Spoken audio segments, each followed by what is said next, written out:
वक्रतुंड महाकाय सूर्यकोटि समप्रभा निर्विघ्नं कुरु मे ये देव सर्वकारेषु सर्वदा. So I welcome all the students who have joined us for this session and a very happy Vijayadashmi to all of you. आज से what we are starting is something very very unique. It hasn't happened in the past and I hope it would become a tradition for the future, providing content to students that is relevant to them, that is useful to them, not considering students just as eyeballs. अपने श्रोताओं को सिर्फ एक दर्शक मात्र ना समझना, बल्कि उनको agents of change for the future समझना. इस फिलॉसफी के साथ हम एक नए इनिशिएटिव की स्टार्टिंग करने जा रहे हैं, जिसमें via Telegram we would be providing free and useful content for upcoming examinations through video classes in the format that you are watching right now. और इसी श्रृंखला में जो एक बहुत पुरानी सीरीज हम चलाते आए हैं, वही सीरीज एक बार दोबारा से रिवाइव कर रहे हैं, because for the upcoming examinations current affairs को लेके काफी सारे स्टूडेंट्स कंफ्यूज थे. सो उसी के लिए आप लोगों के कहने पे दोबारा से प्रचंड को स्टार्ट किया जा रहा है. सो प्रचंड है क्या, इस बारे में थोड़ी चर्चा कर लेते हैं. Let's discuss a few things about Prachand. Those of you who have been previous students, they already know what is Prachand, but जो बच्चे आज पहली बार हमारे साथ जुड़े हैं उनको थोड़ा बताना बनता है कि what is Prachand. So I would be sharing a screen with you. आपकी स्क्रीन पे एक पीपीटी की स्लाइड आ रही होगी. सो गाइस, प्रचंड का जो बेसिक आइडिया है वो क्या है? द बेसिक आइडिया बिहाइंड प्रचंड इज, करंट अफेयर्स के नाम पे काफी ज्यादा मटेरियल आप लोगों के सामने डंप कर दिया जाता है. डेली के एक एक घंटे के करंट अफेयर्स के प्रेशर बनाने वाले वीडियोस आते हैं. सुबह उनको बैठिए, आराम से कोमोड पे देखिए और प्रेशर हल्का कीजिए. जो हमारी प्रचंड सीरीज का लक्ष्य है, इसका ध्येय है, वो बहुत सिंपल सा है कि 7 से 10 दिन के अंदर जितना भी इंपॉर्टेंट करंट अफेयर्स था पिछले 6-7 महीने का, जो हमारे एग्जाम्स में आने वाला है, उसको हम एक कॉम्प्रिहेंसिव वे में कवर करें. We cover all that current affairs in a very comprehensive fashion, ताकि जो मैक्सिमम करंट अफेयर्स के क्वेश्चन है वो हम ये जो एक हफ्ते लगभग करंट अफेयर्स पढ़ा उससे सॉल्व हो जाए. बिकॉज अगर डेडिकेटेडली हम करंट अफेयर्स को एक हफ्ते में कंप्लीट कर लेते हैं, it is a herculean task. We have saved so much hours. So इसीलिए हम प्रचंड सीरीज लेके आते हैं. ये पुरानी काफी टाइम से, हर एग्जाम से पहले मैं सीरीज लेके आता हूँ. जो साथी मेरे बारे में नहीं जानते, hi guys, I am Akshay. I belong to the 130th course of National Defence Academy, All India rank 154. I was recommended from 1 AFSB Dehradun. I was an Indian Air Force cadet belonging to the Charlie Squadron. Also आप में से कई बच्चे 12th के बाद JEE और IIT में confuse हो जाते हैं कि जेई करें, आईआईटी करें या एनडीए करें. So I also gave IIT and I also gave JEE mains and I also gave NDA. I was fortunate enough to crack all the three. IIT I was getting IIT Patna. So in my right mind, I decided that I would be going to NDA. Then life happened and eventually I am here in front of you. Apart from that, I have given a lot of other government exams and other examinations as well, and have been, with the grace of God, performed well in all of them. So I would be guiding you in this journey. So आज से ये जो प्रचंड श्रृंखला शुरू होने वाली है, this would be happening at 9:30 PM. आज से रोज शाम को 9:30 बजे आपके साथ हम ये प्रचंड के लिए मिलेंगे. इसमें आपका जितना भी अपकमिंग एग्जामिनेशन है, स्पेशली जो बच्चे एनडीए की तैयारी कर रहे हैं और जो हमारे साथी सीडीएस की तैयारी कर रहे हैं, चिल्ड्रंस डे के दिन जिनका इम्तिहान होने वाला है, उन सभी के लिए तो ये एक संजीवनी बूटी की तरह है. Why? Because current affairs plays a very very important role in these examinations. So through this Prachand series I would be covering all the important current affairs that may be asked in these examinations. Now what I expect from you in this series is, मेरी आपसे क्या आशा है? देखिए, इस series की approach बहुत ही unique है. Here I wouldn't be dumping information. इसको तैयार करने के लिए, प्रचंड से ऑप्टिमम रिजल्ट निकालने के लिए आपको कुछ चीजें करनी होंगी. Because these classes are going to be free, so you would have to put in effort. What is the first thing that I ask of you? Whenever you attend the class, sit with a pen and paper. Because current affairs की मैं आपको GBs of PDF dump कर सकता हूं. कोई आसान काम नहीं, कोई कठिन काम नहीं है मेरे लिए कि मैं काफी टनों टन पीडीएफ आप पे डंप कर दूं और बोलूं सारा करंट अफेयर्स मेरी पीडीएफ से आया था. No, that is not the point. The point is हम बहुत ही कम पढ़े और उस कम पढ़ने से भी हम आगे बढ़ जाएं. सो कम पढ़ो, आगे बढ़ो फिलॉसफी के साथ ही हम इस सीरीज को कंटिन्यू करते हैं. सो जो भी मैं आपको पढ़ाऊं आप नोट डाउन करते रहिए, मैं स्पेसिफिक चीजें ही बताता हूं. दूसरा, this series is designed by an aspirant. ये मैं दोबारा से एक छात्र के मोड में जाता हूं. It is designed for aspirants, so it is not designed for I balls. I balls के लिए मैं बहुत ही कैची टाइटल्स यूट्यूब पे डाल के व्यूज जनरेट कर सकता हूं. That is not the idea. Eyeballs don't translate into results. It is hard work that translates into results. So मैं इस सेशन में करंट अफेयर्स के नाम पे आपको आर्यन खान को क्यों नहीं मिली जेल, उस किस्म की कोई भी न्यूज नहीं मिलेगी. चटकारे लेने वाली खबरें नहीं मिलेंगी. You would be getting hardcore content जो एग्जाम में आपको रिटर्न देगा. So it is designed by an aspirant, it is for the aspirants only. So जो बच्चे सिर्फ टाइम पास करना है, they wouldn't be getting much out of this, although we would try to make it as witty as possible. ठीक है. सो pen and paper जिन्होंने अभी तक नहीं उठाया कृपया कर उठा लें. और अप्रोच आप लोगों को समझ आ चुकी है. ये क्लासेस कंटिन्यूअसली चलेंगी. सो जिनको नहीं पता या जो ये रिकॉर्डेड वीडियोस देख रहे हैं, आप इस क्लास को लाइव अटेंड कर सकते हैं. It is completely free. 9:30 PM पे आपको लाइव आना है. टेलीग्राम चैनल है SSB_success. टेलीग्राम पे जाके आप सर्च करेंगे तो आपको चैनल मिल जाएगा. जस्ट गो देयर, वहां पे चैनल को ज्वाइन कर लीजिए. आपको लाइव स्ट्रीमिंग का ऑप्शन दिखेगा. आई वुड अर्ज एवरीवन जो रिकॉर्डेड वीडियोस भी देखेंगे to please try to attend the session live. Because आप लाइव सेशन अटेंड करते हैं तो आप साइमल्टेनियसली अपने डाउट्स को भी पूछ सकते हैं. ठीक है. ओके, ठीक है. ओके, ठीक है. सो आई गेस अब सब चीजें सही है. जिसको वॉइस का इशू आ रहा है वो अपनी ऐप को एक बार अपडेट कर लो, या जिसको वीडियो डिस्प्ले नहीं हो रहा है एक बार अपनी ऐप को अपडेट कर ले. ठीक है. ओके, ठीक है. Great. So let's start now. अब शुरू करते हैं हम. सो कैसा रहेगा इस बार, मैंने थोड़ा सा फंडा बदला है. I have change the format slightly this time for a few reasons that I am going to share with you now. इस बार हम जो अप्रोच रखेंगे that would be slightly different. क्या डिफरेंस है इस बार स्लाइड में? Because since we are not having all those infrastructure इस समय, सो आई हैव डिसाइडेड कि, और एक एडवांटेज हमारे पास इस समय ये भी है that we do not are not associated with any of the platform. So अब क्या है, अब हम सारा कंटेंट जो भी बेस्ट मटेरियल है उन सबको लेके पढ़ सकते हैं. So we can use all the best material that is available. So now, and since it is a free initiative तो कॉपीराइट का भी कोई वो नहीं है. So what I am doing to do is, आप, आई होप आपको screen पे एक वन नोट की शीट विजिबल होगी. Is a OneNote sheet visible to all of you? एक स्क्रीन पे आपको पीडीएफ आ रही है. ओके, ठीक है. आ रही है, सबको आ रही है, बिल्कुल ठीक है. सो इसको मैं जूम कर देता हूं थोड़ा और, ताकि आप लोगों को और क्लियर दिखे. Let me zoom it a little also so that it is much more clear. So basically क्या करेंगे, ये नोटबुक है अपने प्रचंड की. We are having this notebook of Prachand. इसमें मंथ वाइज मैंने करंट अफेयर्स को सेग्रीगेट किया है. सो लेट सपोज आज हम अगस्त उठा रहे हैं. सो देखो, करंट अफेयर्स पढ़ने के आई हैव डिसाइडेड कि हम दो सोर्सेज को कॉम्प्रिहेंसिवली कवर करेंगे. And pretty much they cover everything. We are going to cover two sources for current affairs. One would be the Vision IAS की करंट अफेयर्स की magazine, and second would be the Affairs Cloud. Both of these are top notch in their own domains.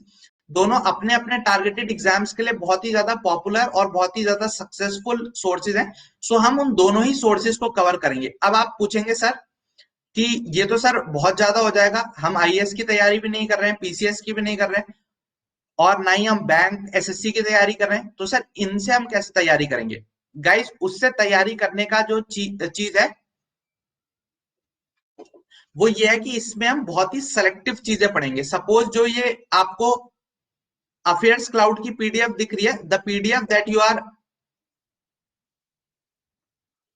Seeing on your screen right now, जो आपको PDF अपनी screen पे दिख रही है, इस पीडीएफ में लेट्स से सपोज 100 पेजेस है। Let suppose this PDF is having 100 pages. So क्या 101 के 100 पेजेस हमारे एग्जाम के लिए इंपॉर्टेंट है? Answer is no. सारे के सारे pages are not at all important for our exam. हमें कितना पढ़ना है? हमें सिर्फ उतना ही पढ़ना है जितना हमारे एग्जाम में है। So let suppose this PDF is having 110 pages. इस पीडीएफ में हमें 110 पेजेस दिख रहे हैं, तो we are not going to read everything. मैं आपको जो जो चीज इंपॉर्टेंट बताऊंगा और जो मैं डिस्कस करूंगा उसको आपको चुपचाप अपनी कॉपी में नोट डाउन कर लेना है, और हम क्लास में ही चीजें याद करेंगे ताकि बाद के लिए कोई प्रेशर ना बचे। क्लास में ही we would try to learn and remember as much as possible. ठीक है? ओके है इतना सबको? इतने में किसी को कोई डाउट है तो please ask. Okay, yes I have been warned मेरी heads Omkar, so there was a time, yes. Okay, ठीक है। वॉइस अभी भी ब्रेक हो रही है क्या? रिकॉर्डिंग चालू है, रिकॉर्डिंग चालू है, we would be recording the session. Don't worry, session record होगा, बट अगेन इंपॉर्टेंट चीज यही है कि आप लाइव देखेंगे तो इट वुड बी बेटर। ठीक है?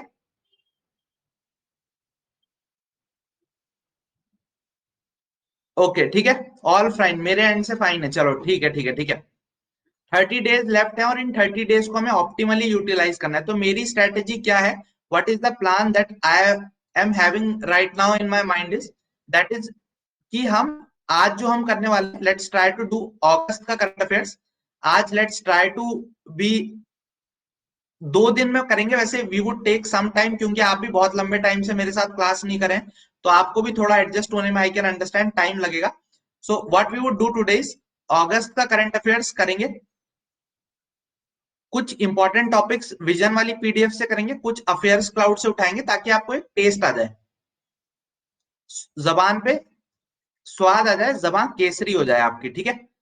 फिर कल क्या करेंगे? कल भी अगस्त का कुछ लेफ्ट ओवर पार्ट जो बचा होगा उसको कंप्लीट करेंगे, और ताकि आप एकदम फ्लो में आ जाएं। फिर उसके बाद जुलाई, जून, सितंबर, अक्टूबर we would be doing eventually. ठीक है? So far so good. ठीक है? फंडा क्लियर हो गया सबको, कैसे हमें तैयारी करनी है, कैसे हम लोग आगे इस चीज को अप्रोच करने वाले हैं, ये सबको क्लियर हो गया। इसमें किसी को कोई डाउट है तो प्लीज आस्क।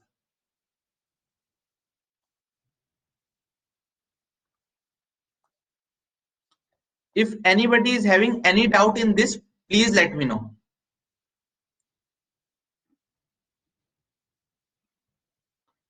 किसी को कोई डाउट नहीं है आई गेस? चलिए, आई गेस किसी को कोई डाउट नहीं है, सो इट इज गुड। अगर किसी को कोई डाउट नहीं है तो चलिए, तो we would be starting now. If you have any doubt please let me know. ठीक है? अगर किसी को कभी भी कोई भी डाउट आता है तो आप बता दीजिएगा। We would stop here. आपको कमेंट सेक्शन एक्सेसिबल होगा, तो वहां पे आप इसको पोस्ट कर सकते हैं कमेंट सेक्शन में अपने जो भी इश्यूज हैं। ठीक है? ओके, अच्छा, वीडियो पॉज आ रही है, let me check, just let me check guys. ठीक है? ओके, आज पहली क्लास है, बिल्कुल आज पहली क्लास है। ठीक है? मैं जूम कर देता हूं। ठीक है? I would zoom it, don't worry. I would zoom this, don't worry, I would just zoom it अभी। ठीक है?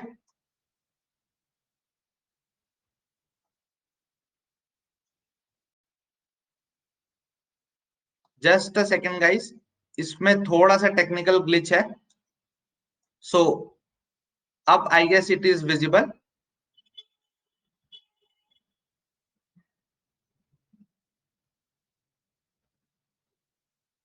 अच्छा, इसमें वीडियो पॉज हो जा रही है। ओके ओके ओके, ठीक है, इसमें वीडियो पॉज हो रही है, तो just let me shift back to the normal frame. उसी में I guess we would be able to do. No issues, हम साइड में कर लेंगे, उसमें दिक्कत नहीं आएगी। उसका मैं कोई चीज देखता हूं कि क्या हम कर सकते हैं। ठीक है? ओके ओके गाइस, ठीक है, सही चल रही है, सही चल रही है। ठीक है? A few of the students were facing, that's why I asked, but I guess अब सही चल रही है। ठीक है, विजिबल है। So let's start, Shri Ganesh करते हैं। तो सबसे पहले we would be starting with vision की पीडीएफ। तो विजन में जनरली जो फंडा है वो ये है, बहुत अच्छी पीडीएफ से, इन्होंने काफी अच्छे क्वालिटी कंटेंट ये लोग देते हैं। सो बट बहुत ज्यादा कंटेंट हो जाता है। So essentially what is their framework? इनमें कुछ लार्ज टॉपिक्स रहते हैं. Suppose let me show you कि ये लार्ज टॉपिक्स कैसे हैं. So they would be having certain large topics, जैसे ये बड़े बड़े टॉपिक्स होंगे पॉलिटी के, आईआर के, इकोनॉमी के, then security, environment, social issues, and then they would have science and tech. Ethics हमारे लिए उतना इंपॉर्टेंट नहीं है अभी. Culture, government schemes. तो हम क्या करेंगे, पर ये सब देखिए नंबर ऑफ टॉपिक्स बहुत कम है और हमारे exam is MCQ based. These are huge content. तो दीज आर, इनमें से सिर्फ हम वन लाइनर कॉन्सेप्ट्स एक्सट्रैक्ट करेंगे जो हमारे एमसीक्यू एग्जाम में पूछा जा सके, प्लस उसका जो बैकग्राउंड है जिसकी मदद से हम चीज को याद कर पाए. ठीक है. आज जो हमारा फोकस रहेगा वो किस पे रहेगा, आज जो हमारा फोकस रहेगा वो रहेगा पॉइंट नंबर 11 पे, that is news in short. Because इसमें आपको लगेगा कि इतना सारे, आज लगभग इसी पीडीएफ की बात करें तो इसी पीडीएफ पे वी हैव अबाउट 48 टॉपिक्स. तो 48 टॉपिक्स तो आज हम कवर कर लेंगे इस पीडीएफ के. सो आपको भी लगेगा we have covered a substantial portion of these topics. So news in shorts essentially ये वो वन लाइनर चीजें होती हैं जिनसे बहुत ज्यादा पॉसिबिलिटी होती है एमसीक्यू क्वेश्चंस बनने की. सो आज हम इन्हीं न्यूज इन शॉर्ट से स्टार्ट करेंगे. ठीक है. ओके. अब आई गेस अब जूम करके दिख रहा है. ठीक है, अब जूम करके सबको दिख रहा है. इतना जूम विजिबल है सबको. मैं और जूम कर दूंगा. I would zoom it further. ठीक है. ओके ओके ठीक है. आज फर्स्ट क्लास है इसलिए थोड़ा स्लो हम चीजों को लेके चल रहे हैं. कल से जब थिंग्स वुड बी स्ट्रीमलाइन तब कोई दिक्कत नहीं आएगी. तो just bear with me today. Okay okay guys, so let's start with today's topic जो है न्यूज इन शॉर्ट से हम स्टार्ट करेंगे. We would start with news in shorts and we would be covering all of the news. ये जो 48 हैं लगभग topics, और इनमें से there is a high chance कि एग्जाम में डायरेक्टली क्वेश्चन आ जाएगा. So what we have to remember is, in topics में क्या क्या चीजें रिमेंबर करनी है वो भी मैं बताता रहूंगा. अब जैसे मैं जो जो भी टॉपिक उठा रहा हूँ, what ever topic I am taking, जितना मैं बता रहा हूँ सिर्फ उतना ही नोट करना है उस टॉपिक से. ठीक है. सो जस्ट रिमेंबर दिस कि जितना मैं बता रहा हूँ सिर्फ उतना ही इंपॉर्टेंट है. आपको पूरी की पूरी पीडीएफ पढ़ने की कोई जरूरत नहीं है. You don't have to read the PDF entire. जितना बता रहा हूँ सिर्फ उतने पे ही फोकस करना है. ठीक है. सो फर्स्ट टॉपिक से स्टार्ट करते हैं. Let's start with the first theme, और दिस इज कॉन्स्टिट्यूशनल अमेंडमेंट. सो सबसे पहले तो आपको कुछ बेसिक चीज पता होनी चाहिए. कॉन्स्टिट्यूशन अमेंड कौन से आर्टिकल के अंदर होता है? What is article 368? सबसे सिंपल स्टैटिक क्वेश्चन आपको पता होना चाहिए. आर्टिकल 368 हमारे कॉन्स्टिट्यूशन का किससे डील करता है? It deals with amendment of the constitution. पहली चीज ये याद होनी चाहिए सबको. स्टैटिक भी बताता चलूंगा. तो रिसेंटली क्या हुआ है, we have got this 105th constitutional amendment act. अभी क्या हुआ है recently, 105th constitutional amendment act pass हुआ है. तो एग्जाम में सीधे सवाल आ सकता है ये 105th कॉन्स्टिट्यूशनल अमेंडमेंट एक्ट क्या है, किससे रिलेटेड है. इसका बिल नंबर दूसरा था. तो बिल तो अब पास हो गया तो वो एक्ट बन गया, तो अब हमें बिल नंबर याद नहीं करना. बिल नंबर था 127th, बट अब ये एक्ट बन चुका है. सो it is which act? 105th constitutional amendment act. किस चीज से डील करता है उसका, उसको जानने से पहले थोड़ा बैकग्राउंड समझ लेते हैं ताकि ये चीज अच्छे से समझ आ जाए. We have certain vulnerable groups. Vulnerable groups वो होते हैं जो समाज के हाशिए पे रहे होते हैं, जैसे कि schedule caste, schedule tribes, transgenders. तो ये रिकॉग्नाइज थे कि ये कुछ ग्रुप्स हैं जो समाज के हाशिए पे रहे हैं, जिन्हें समाज में सरोकार की प्राप्ति नहीं हो पाई. फिर कुछ सालों बाद ये रियलाइज किया गया कि इन जातीय समूहों के अलावा भी एक जातीय समूह है जिसको कॉमनली ओबीसी बोला जाता है, अदर बैकवर्ड क्लासेस या कास्ट बोला जाता है, और जिनको टेक्निकली एसईबीसी बोला जाता है, socially and educationally backward classes. So OBC और एसईबीसी की एक कैटेगरी और पता चली कि ये लोग भी समाज के वंचनीय तत्वों में आ रहे हैं और इनके वेलफेयर के लिए भी सरकार को कुछ करना चाहिए. सो जैसे एससीज के लिए आर्टिकल 338 के अंदर national Commission for schedule caste constitution में ओरिजिनली एग्जिस्ट करती थी, उसी तरीके से उसी तर्ज पे एसटीज के लिए 338 ए के अंदर national Commission for Scheduled Tribes बनाई गई। अब मेरा सवाल है, आप लोग कमेंट करके बताना ये कौन से अमेंडमेंट से बनाई गई थी, by which amendment it was formed. ठीक है, इसको कौन से अमेंडमेंट के द्वारा बनाया गया था, कमेंट करके बताइए। ओके ओके ठीक है, ये देखते हैं कितने बच्चे बता पाते हैं सही, नहीं 9, देखते हैं कितने बच्चे सही बता पा रहे हैं। Yes, only a few of the students are able to give it correctly. 85th amendment के द्वारा National Commission for Scheduled Tribes बनाई गई थी। ठीक है, अब ओबीसी ने कहा भाई हमारे लिए भी कुछ बनाया जाए, तो शुरुआत में क्या हुआ, 90s के दशक में ओबीसी के लिए कमीशन तो बनाई गई, national Commission for backward classes, but वो संविधान में चेंज करके नहीं बनाई गई, उसको बनाया गया सिर्फ एक एक्ट ऑफ पार्लियामेंट से, स्टैट्यूटरी बॉडी थी। सो ऑब्वियसली जो चीज संविधान में लिखी होती है उसको ज्यादातर ही इंपॉर्टेंस दी जाती है, तो ये कमीशन क्योंकि सिर्फ एक एक्ट से बनी थी तो इसको वो इंपॉर्टेंस नहीं मिली। सो सरकार, जब नई सरकार आई, उन्होंने 102nd कॉन्स्टिट्यूशनल अमेंडमेंट एक्ट पीछे 1-2 साल पहले पास किया, और उसके द्वारा उन्होंने आर्टिकल 338 बी इंट्रोड्यूस किया हमारे संविधान में, और उसमें उन्होंने ये national Commission for backward classes को भी सेम स्टेटस दिया जो एनसी एससी, एनसी एसटी और का था। तो सबसे पहले क्या हुआ, 102 कॉन्स्टिट्यूशनल अमेंडमेंट एक्ट आ गया। ठीक है, इतना सबको क्लियर है, 102nd कॉन्स्टिट्यूशनल अमेंडमेंट एक्ट आ गया, this much is clear. Okay ठीक है, अब क्या हुआ देखो, अब क्या हुआ, अब आई सुप्रीम कोर्ट की बारी। सुप्रीम कोर्ट ने कहा आप लोग इतना कर रहे हो, अरे मुझे कौन पूछेगा, तो सुप्रीम कोर्ट में एक मामला गया मराठा रिजर्वेशन का।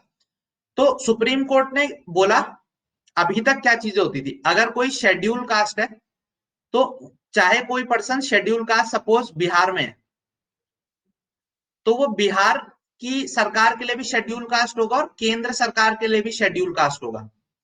सेम चीज शेड्यूल्ड ट्राइब के लिए थी, तो कोई ट्राइब अगर हिमाचल प्रदेश में शेड्यूल्ड ट्राइब है तो वो भारत सरकार के लिए भी एक शेड्यूल्ड ट्राइब होगी। लेकिन ओबीसी जो थे वो एक यूनिक कैटेगरी थे, उसमें कोई जाति हो सकता है केंद्र सरकार के लिए ओबीसी हो या नहीं हो, लेकिन राज्य सरकार के लिए वो ओबीसी हो सकती थी।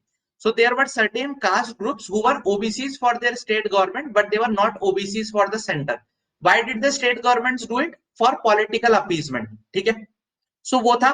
लेकिन अब सुप्रीम कोर्ट ने बोला कि नहीं नहीं नहीं, अब तो सरकार 102वां संविधान संशोधन लेके आ चुकी है, और अब से सिर्फ एक ही लिस्ट रहेगी, जैसे एससी एसटी के लिए जो चीज थी वही चीज ओबीसी पे भी लागू होगी।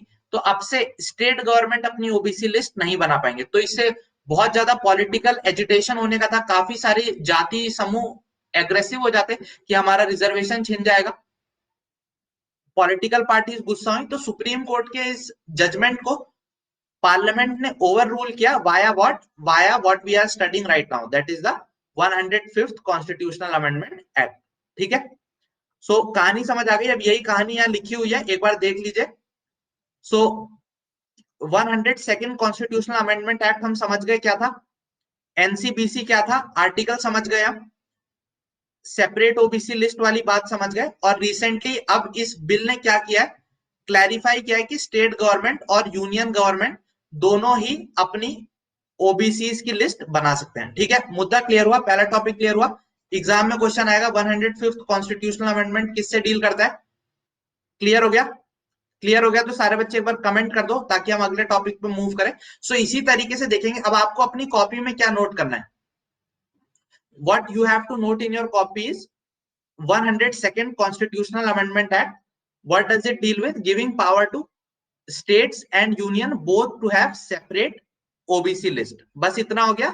और अगर आपको वो स्टैटिक चीजें नहीं मालूम थी कि आर्टिकल 368 क्या है, आर्टिकल 338 क्या है, 338 ए क्या है, तो आपको वो सब भी चीजें पता होनी चाहिए। रोहिणी कमीशन बिल्कुल इससे थोड़ी सी भिन्न है, इस अमेंडमेंट से रिलेटेड नहीं है। कोई बच्चा रोहिणी कमीशन पूछ रहा था तो मैं बता देता हूँ, since it is not a part of topic, but still because somebody is asking at it, पुराना करंट अफेयर्स है रोहिणी कमीशन, तो मैं बता देता हूं एक बार फिर भी। Rohini commission justice J Rohini थे, जस्टिस जे रोहिणी कमीशन है। इनके अध्यक्षता में एक कमेटी बनाई गई है। ये जस्टिस जे रोहिणी कमेटी क्या डिसाइड कर रही है? सब कैटेगराइजेशन ऑफ ओबीसी। सब कैटेगराइजेशन, जैसे महादलित का आपने कहीं कहीं सुना होगा, उसी किस्म पे कि अगर कोई रिजर्वेशन है तो उसमें कुछ ही जातीय समूह मैक्सिमम एडवांटेज ले जाते हैं और बाकी जातीय समूह को उससे उतना फायदा नहीं हो पाता। सो उसी को डील करने के लिए जे रोहिणी कमीशन बनाई गई थी। तो ये आपको इतना पता होना चाहिए, ठीक है। बस अब इसकी और डिटेल अभी हमारे एग्जाम के लिए उतनी इंपॉर्टेंट नहीं है, ठीक है। तो ये जो ओबीसी रिजर्वेशन से रिलेटेड थी, जस्टिस जी रोहिणी कमेटी, हमने देख लिया। वैसे ये पुराना करंट अफेयर्स था, तो I don't think justice J Rohini आएगा, but since somebody has asked I answered this. अब शेड्यूल कास्ट, ये कुछ है, again it is not important. हमारे लिए क्या इंपॉर्टेंट है, हमें ये पता होना चाहिए अगर एससी या एसटी की कोई लिस्ट होती है and it is being form for the first time. मान लो भारत ने बलूचिस्तान पे कब्जा कर लिया, और बलूचिस्तान पे कब्जा करने के बाद भारत सरकार चाहती है यहाँ पे एससी एसटी आइडेंटिफाई हो सके। तो फर्स्ट टाइम जो ये लिस्ट प्रोड्यूस होती है, that is produced with the help of president. लेकिन अब इस लिस्ट में कुछ चेंज करना होता है, then that change is to be approved by the parliament. ये स्टैटिक पॉलिटी का कॉन्सेप्ट आपको पता होना चाहिए, ठीक है। अब कौन क्या हुआ, अरुणाचल प्रदेश में कौन सी कम्युनिटीज ऐड हुई, नॉट इंपॉर्टेंट। हाँ, क्वेश्चन ये बन सकता है कि अरुणाचल प्रदेश की ट्राइब्स आपको पता होनी चाहिए। तो Monpa, Abor are two important tribes, और वैसे ही आपको पता होंगी बिकॉज ज्योग्राफी में we all study. Arunachal Pradesh में जो हिमालयास का एक्सटेंशन है, that is Dafla, Miri, Abor and Mishmi. तो ये जो हिल्स है हिमालयास के लोअर पार्ट में इन अरुणाचल प्रदेश, ये डफली, मीरी, अभौर एंड मिश्मी एक्चुअली ये ट्राइब्स के नाम है जिनके नाम पे वो माउंटेन्स रखे गए हैं जहां वो रहते हैं, ठीक है। Okay, so this is clear. Next है 100th ईयर ऑफ मद्रास की लेजिस्लेटिव असेंबली के 100 साल हुए। अगर 100 साल किसी चीज के होते हैं या 50 साल होते हैं, ऐसा कोई अच्छा सा सुंदर नंबर आता है तो क्वेश्चन बनने के चांस होते हैं। बट मद्रास लेजिस्लेटिव असेंबली से अपने पेपर के लिए इंपॉर्टेंट नहीं है। क्वेश्चन क्या बन सकता है, इंडिया में कौन सी स्टेट्स है जहां पे बाई कैमरल लेजिस्लेशन है? तो क्या है वो? तुम्बक। व्हाट इज तुम्बक? कौन सी स्टेट्स हैं वो? तेल तेलंगाना, उत्तर प्रदेश, महाराष्ट्र, बिहार, आंध्र प्रदेश और Karnataka. So these are the 6 states जहां पे बाई कैमरल लेजिस्लेचर है, जहां पे विधानसभा और विधान परिषद दोनों एग्जिस्ट करती हैं, ठीक है। सो पहली चीज ये पता होनी चाहिए। दूसरा, एमएलसी और एमएलए का कंपैरेटिव एनालिसिस आपको पता होना चाहिए। जैसे क्या, एमएलसी का इलेक्शन का तरीका क्या है।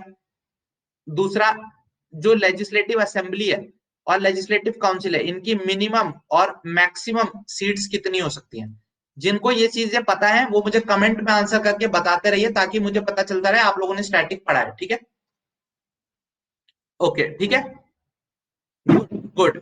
सूर्या, सागर, शिवांगी, शिवम, ये सभी आंसर दे रहे हैं, so that means all of you know this, ठीक है। ये सब इंपॉर्टेंट क्वेश्चन है, ठीक है। वॉइस की जिसको प्रॉब्लम हो रही है यार, एक बार ऐप को अपडेट कर लो, because I guess it is working fine for everybody else, ठीक है। सो पॉलिटी नहीं बता रहा हूं मैं आपको, स्टैटिक भी बताता चल रहा हूं ताकि किसी को कोई कंफ्यूजन ना रहे, ठीक है। Okay, so this is clear, आगे बढ़े। नेक्स्ट है इलेक्टोरल बॉन्ड्स। इलेक्टोरल बॉन्ड भी वैसे बहुत पुराना करंट अफेयर्स का टॉपिक हो चुका है, सो आई डोंट थिंक क्वेश्चन उससे आएगा। इलेक्टोरल बॉन्ड्स के बारे में जो भी रिपोर्ट है, नॉट इंपॉर्टेंट। इलेक्टोरल बॉन्ड्स थे क्या? देवर इंटरेस्ट फ्री बियरर इंस्ट्रूमेंट्स। इसका मतलब क्या होता है? इंटरेस्ट फ्री बियरर इंस्ट्रूमेंट का मतलब है कि आप दुकान में गए, आपने एक कागज का टुकड़ा खरीदा, वो कागज का टुकड़ा आपने किसी दूसरे इंसान को दिया, वो दूसरा इंसान वही कागज का टुकड़ा लेके दोबारा दुकानदार के पास गया, और जितने रुपए के बदले आपने वो कागज का टुकड़ा उठाया था, उतने रुपए दुकानदार ने उस कागज के बदले उस पर्सन को दे दिए। सो that is bearer instrument, it is interest free. मतलब अगर आपने 100 रुपए के बदले ये कागज दिया था, तो दुकानदार वापिस उस इंसान को 100 ही रुपए देगा। इंटरेस्ट फ्री है, बियरर है, यानी जिसके हाथ में कागज उसको पैसा मिलेगा, ठीक है। एनोनिमस तरीका है बिकॉज इस इंसान के पास कागज मुझसे आया या आपसे आया, दुकानदार को पता नहीं चलेगा। जिसके हाथ में कागज उसको पैसा मिलेगा। वो कागज कहां से आया, चाहे चोरी से आया हो या कहीं से भी आया हो, दैट इज इररेलेवेंट, ठीक है। इंपॉर्टेंट बात क्या थी कि एसबीआई ही इससे डील करेगा, सिर्फ ये कागज का टुकड़ा एसबीआई की दुकान पे मिलेगा। क्यों लाया गया था इलेक्टोरल बॉन्ड? ताकि इलेक्शन फाइनेंसिंग में चेंजेस किए जा सके। अब पुराना टॉपिक हो चुका है तो नॉट दैट इंपॉर्टेंट इसकी डिटेल्स। खास बात यह है कि अगर 15 दिन के अंदर जो मिस्टर वाई थे हमारे, उन्होंने इसको बैंक को नहीं दिया तो ये पैसा लैप्स हो जाएगा।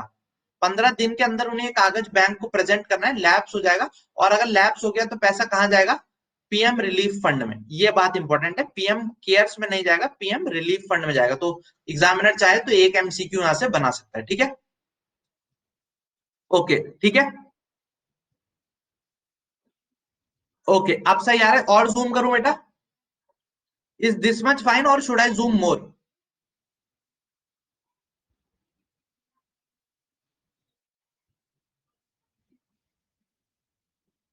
शुड आई जूम मोर या इतना काफी है?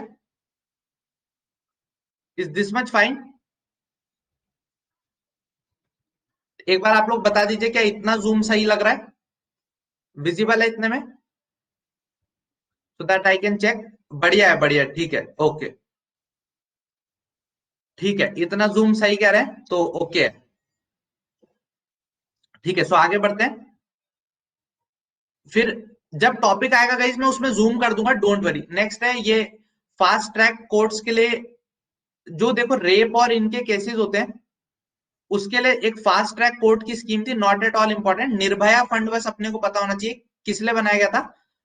Safety and security of women के लिए। कैसा फंड था? नॉन लैप्सेबल, यानी हर साल इसका पैसा लैप्स नहीं होगा। यानी ऐसा नहीं है कि आपने इस साल 1 करोड़ डाला था तो अगले साल जब नया फाइनेंशियल ईयर स्टार्ट होगा तो ये जीरो हो जाएगा। No, it wouldn't be like that. इस साल 1 करोड़ था, अगले साल आपने 1 करोड़ डाला तो इसमें अभी पैसा 2 करोड़ रहेगा। सो it is a non lapsable fund. ये बस इतना ही पता होना चाहिए। निर्भया फंड किस लिए है? Security and safety of women के लिए। कैसा फंड है? Non lapsable. ठीक है, और कौन इसको एडमिनिस्टर करता है? Ministry of Finance. ठीक है, बस इतना इंपॉर्टेंट है, nothing other than that is important in this. ठीक है, नेक्स्ट है marital rape. Marital rape not at all important, question नहीं बनेगा इससे।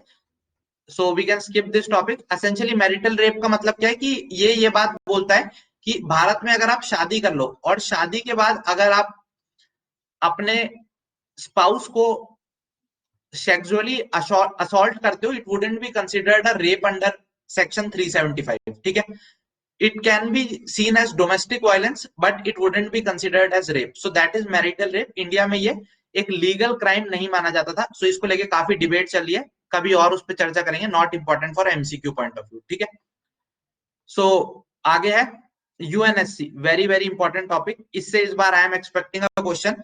सो इसको स्टार मार्क कर लेना अपनी कॉपी में, because there are high chances कि इससे इस बार एक ना एक सवाल निकलेगा। ठीक है, किसी ना किसी एग्जाम में तो निकलेगा ही। ठीक है, सो क्या है यूएनएससी का गेम? इसको समझने से पहले थोड़ी कुछ बेसिक बातें बात कर लेते हैं। आई होप आपको बेसिक्स जिनको नहीं पता तो go and read about UN. Teddy Roosevelt कौन थे? तो यूएन जो है यूनाइटेड नेशंस, 24 अक्टूबर 45 में इट वाज बॉर्न। कहाँ हेडक्वार्टर है सबको पता होना चाहिए। यूएन के 6 प्रिंसिपल ऑर्गन्स है। 6 प्रिंसिपल ऑर्गन यूएन के क्या क्या है आपको पता होना चाहिए। सबसे पहला यूनाइटेड नेशंस जनरल असेंबली, जिसकी मीटिंग होती है। Then United Nations security council, then there is इकोसॉक, then there is trusteeship council. Okay, so ये क्या है? इसके यूएन के प्रिंसिपल ऑर्गन्स है। तो सवाल आएगा यूएन के which one of the following is a principal organ?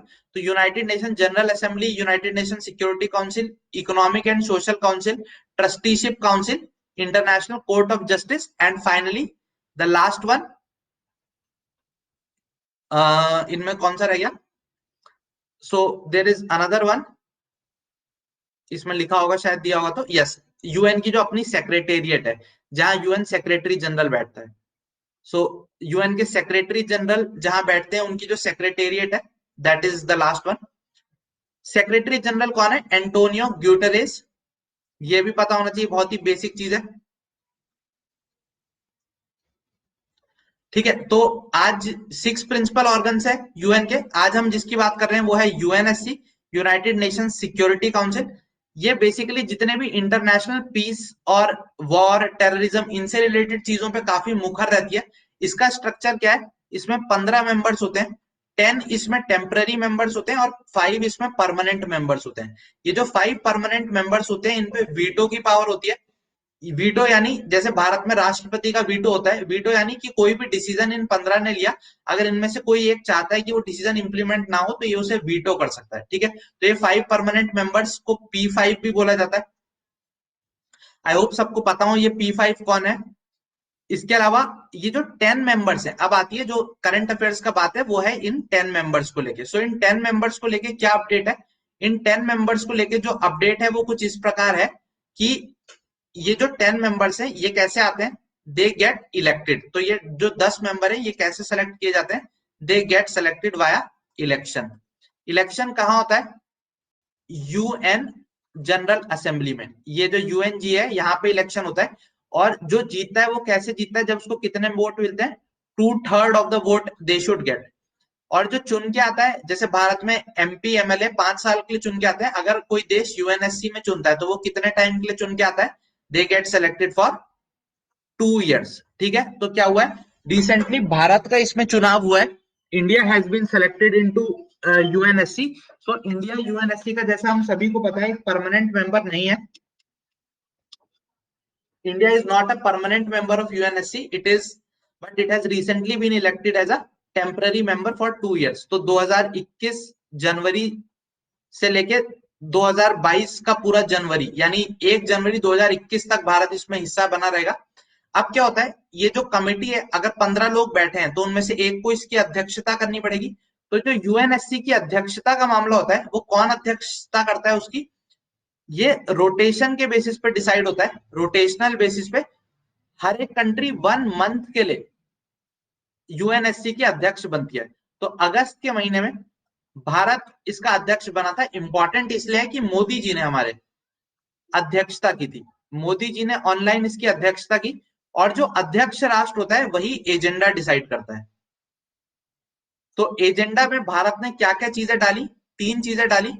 First was maritime security, समुद्रों की सिक्योरिटी। आप सभी को पता है इंडो पैसिफिक के रीजन, क्वाड और ये सब चल रहा है, तो मैरीटाइम डालना बनता था। सेकंड, इंडिया ने डाला काउंटर टेररिज्म,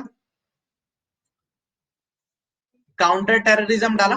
ठीक है, और तीसरा एजेंडा जो हमने डाला दैट वाज पीस कीपिंग। तो एग्जाम में सवाल आ सकता है इंडिया ने कौन से एजेंडे डाले थे। सो ये 3 एजेंडे इंडिया ने डाले।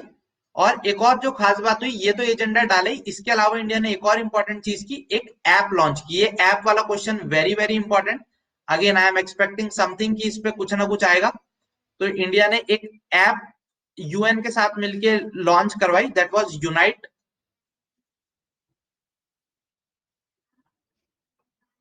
ये रही यहाँ पे, दैट वाज यूनाइट अवेयर। ये यूनाइट अवेयर पे क्वेश्चन आएगा, इंपॉर्टेंट है। क्या है यूनाइट अवेयर, एसेंशियली देखो, पीस कीपर्स होते हैं, ब्लू हेलमेट्स बोलते हैं जिन्हें। यूएन के जो पीस कीपर्स होते हैं उन्हें क्या बोलते हैं, ब्लू हेलमेट्स। तो इंडिया के भी अगर आप सीएपीएफ में जाते हैं या आप इंडियन आर्मी में जाते हैं तो आपको यूएन मिशन में सर्व करने का मौका मिलता है। तो आपको पता होगा सलारिया साहब को परमवीर चक्र मिला था बिकॉज ऑफ हिज कॉन्गो में ऑपरेशंस के लिए, एक्सएनडी है, सो दैट इज देयर। तो इसी तरीके से यूएन के जो पीस कीपर्स है उन्हें पता लगता है आसपास कोई दुश्मन तो नहीं है। एक तरीके से सिचुएशनल अवेयरनेस के लिए एक सर्विलेंस सिस्टम जो डेवलप किया गया, जो इस तरीके से यूएन के ब्लू हेलमेट्स को अपडेट देता है, उसका नाम है यूनाइट अवेयर। किसने यूनाइट अवेयर जो किसने डेवलप किया है, इंडिया प्लस यूएन, इंडिया ने यूएनएससी के साथ मिलकर डेवलप किया। ठीक है, कितना फंडा क्लियर है सबको, ओके ठीक है, बिल्कुल ब्लू हेलमेट सारे सही बता रहे हैं, यस ओके ठीक है, बिल्कुल खान सर ने भी बताया होगा, एवरीबडी जितने भी अच्छा लोग हैं सब इनके बारे में बताएंगे, because all of this is important. ठीक है, यस ठीक है, अफगानिस्तान को भी करेंगे,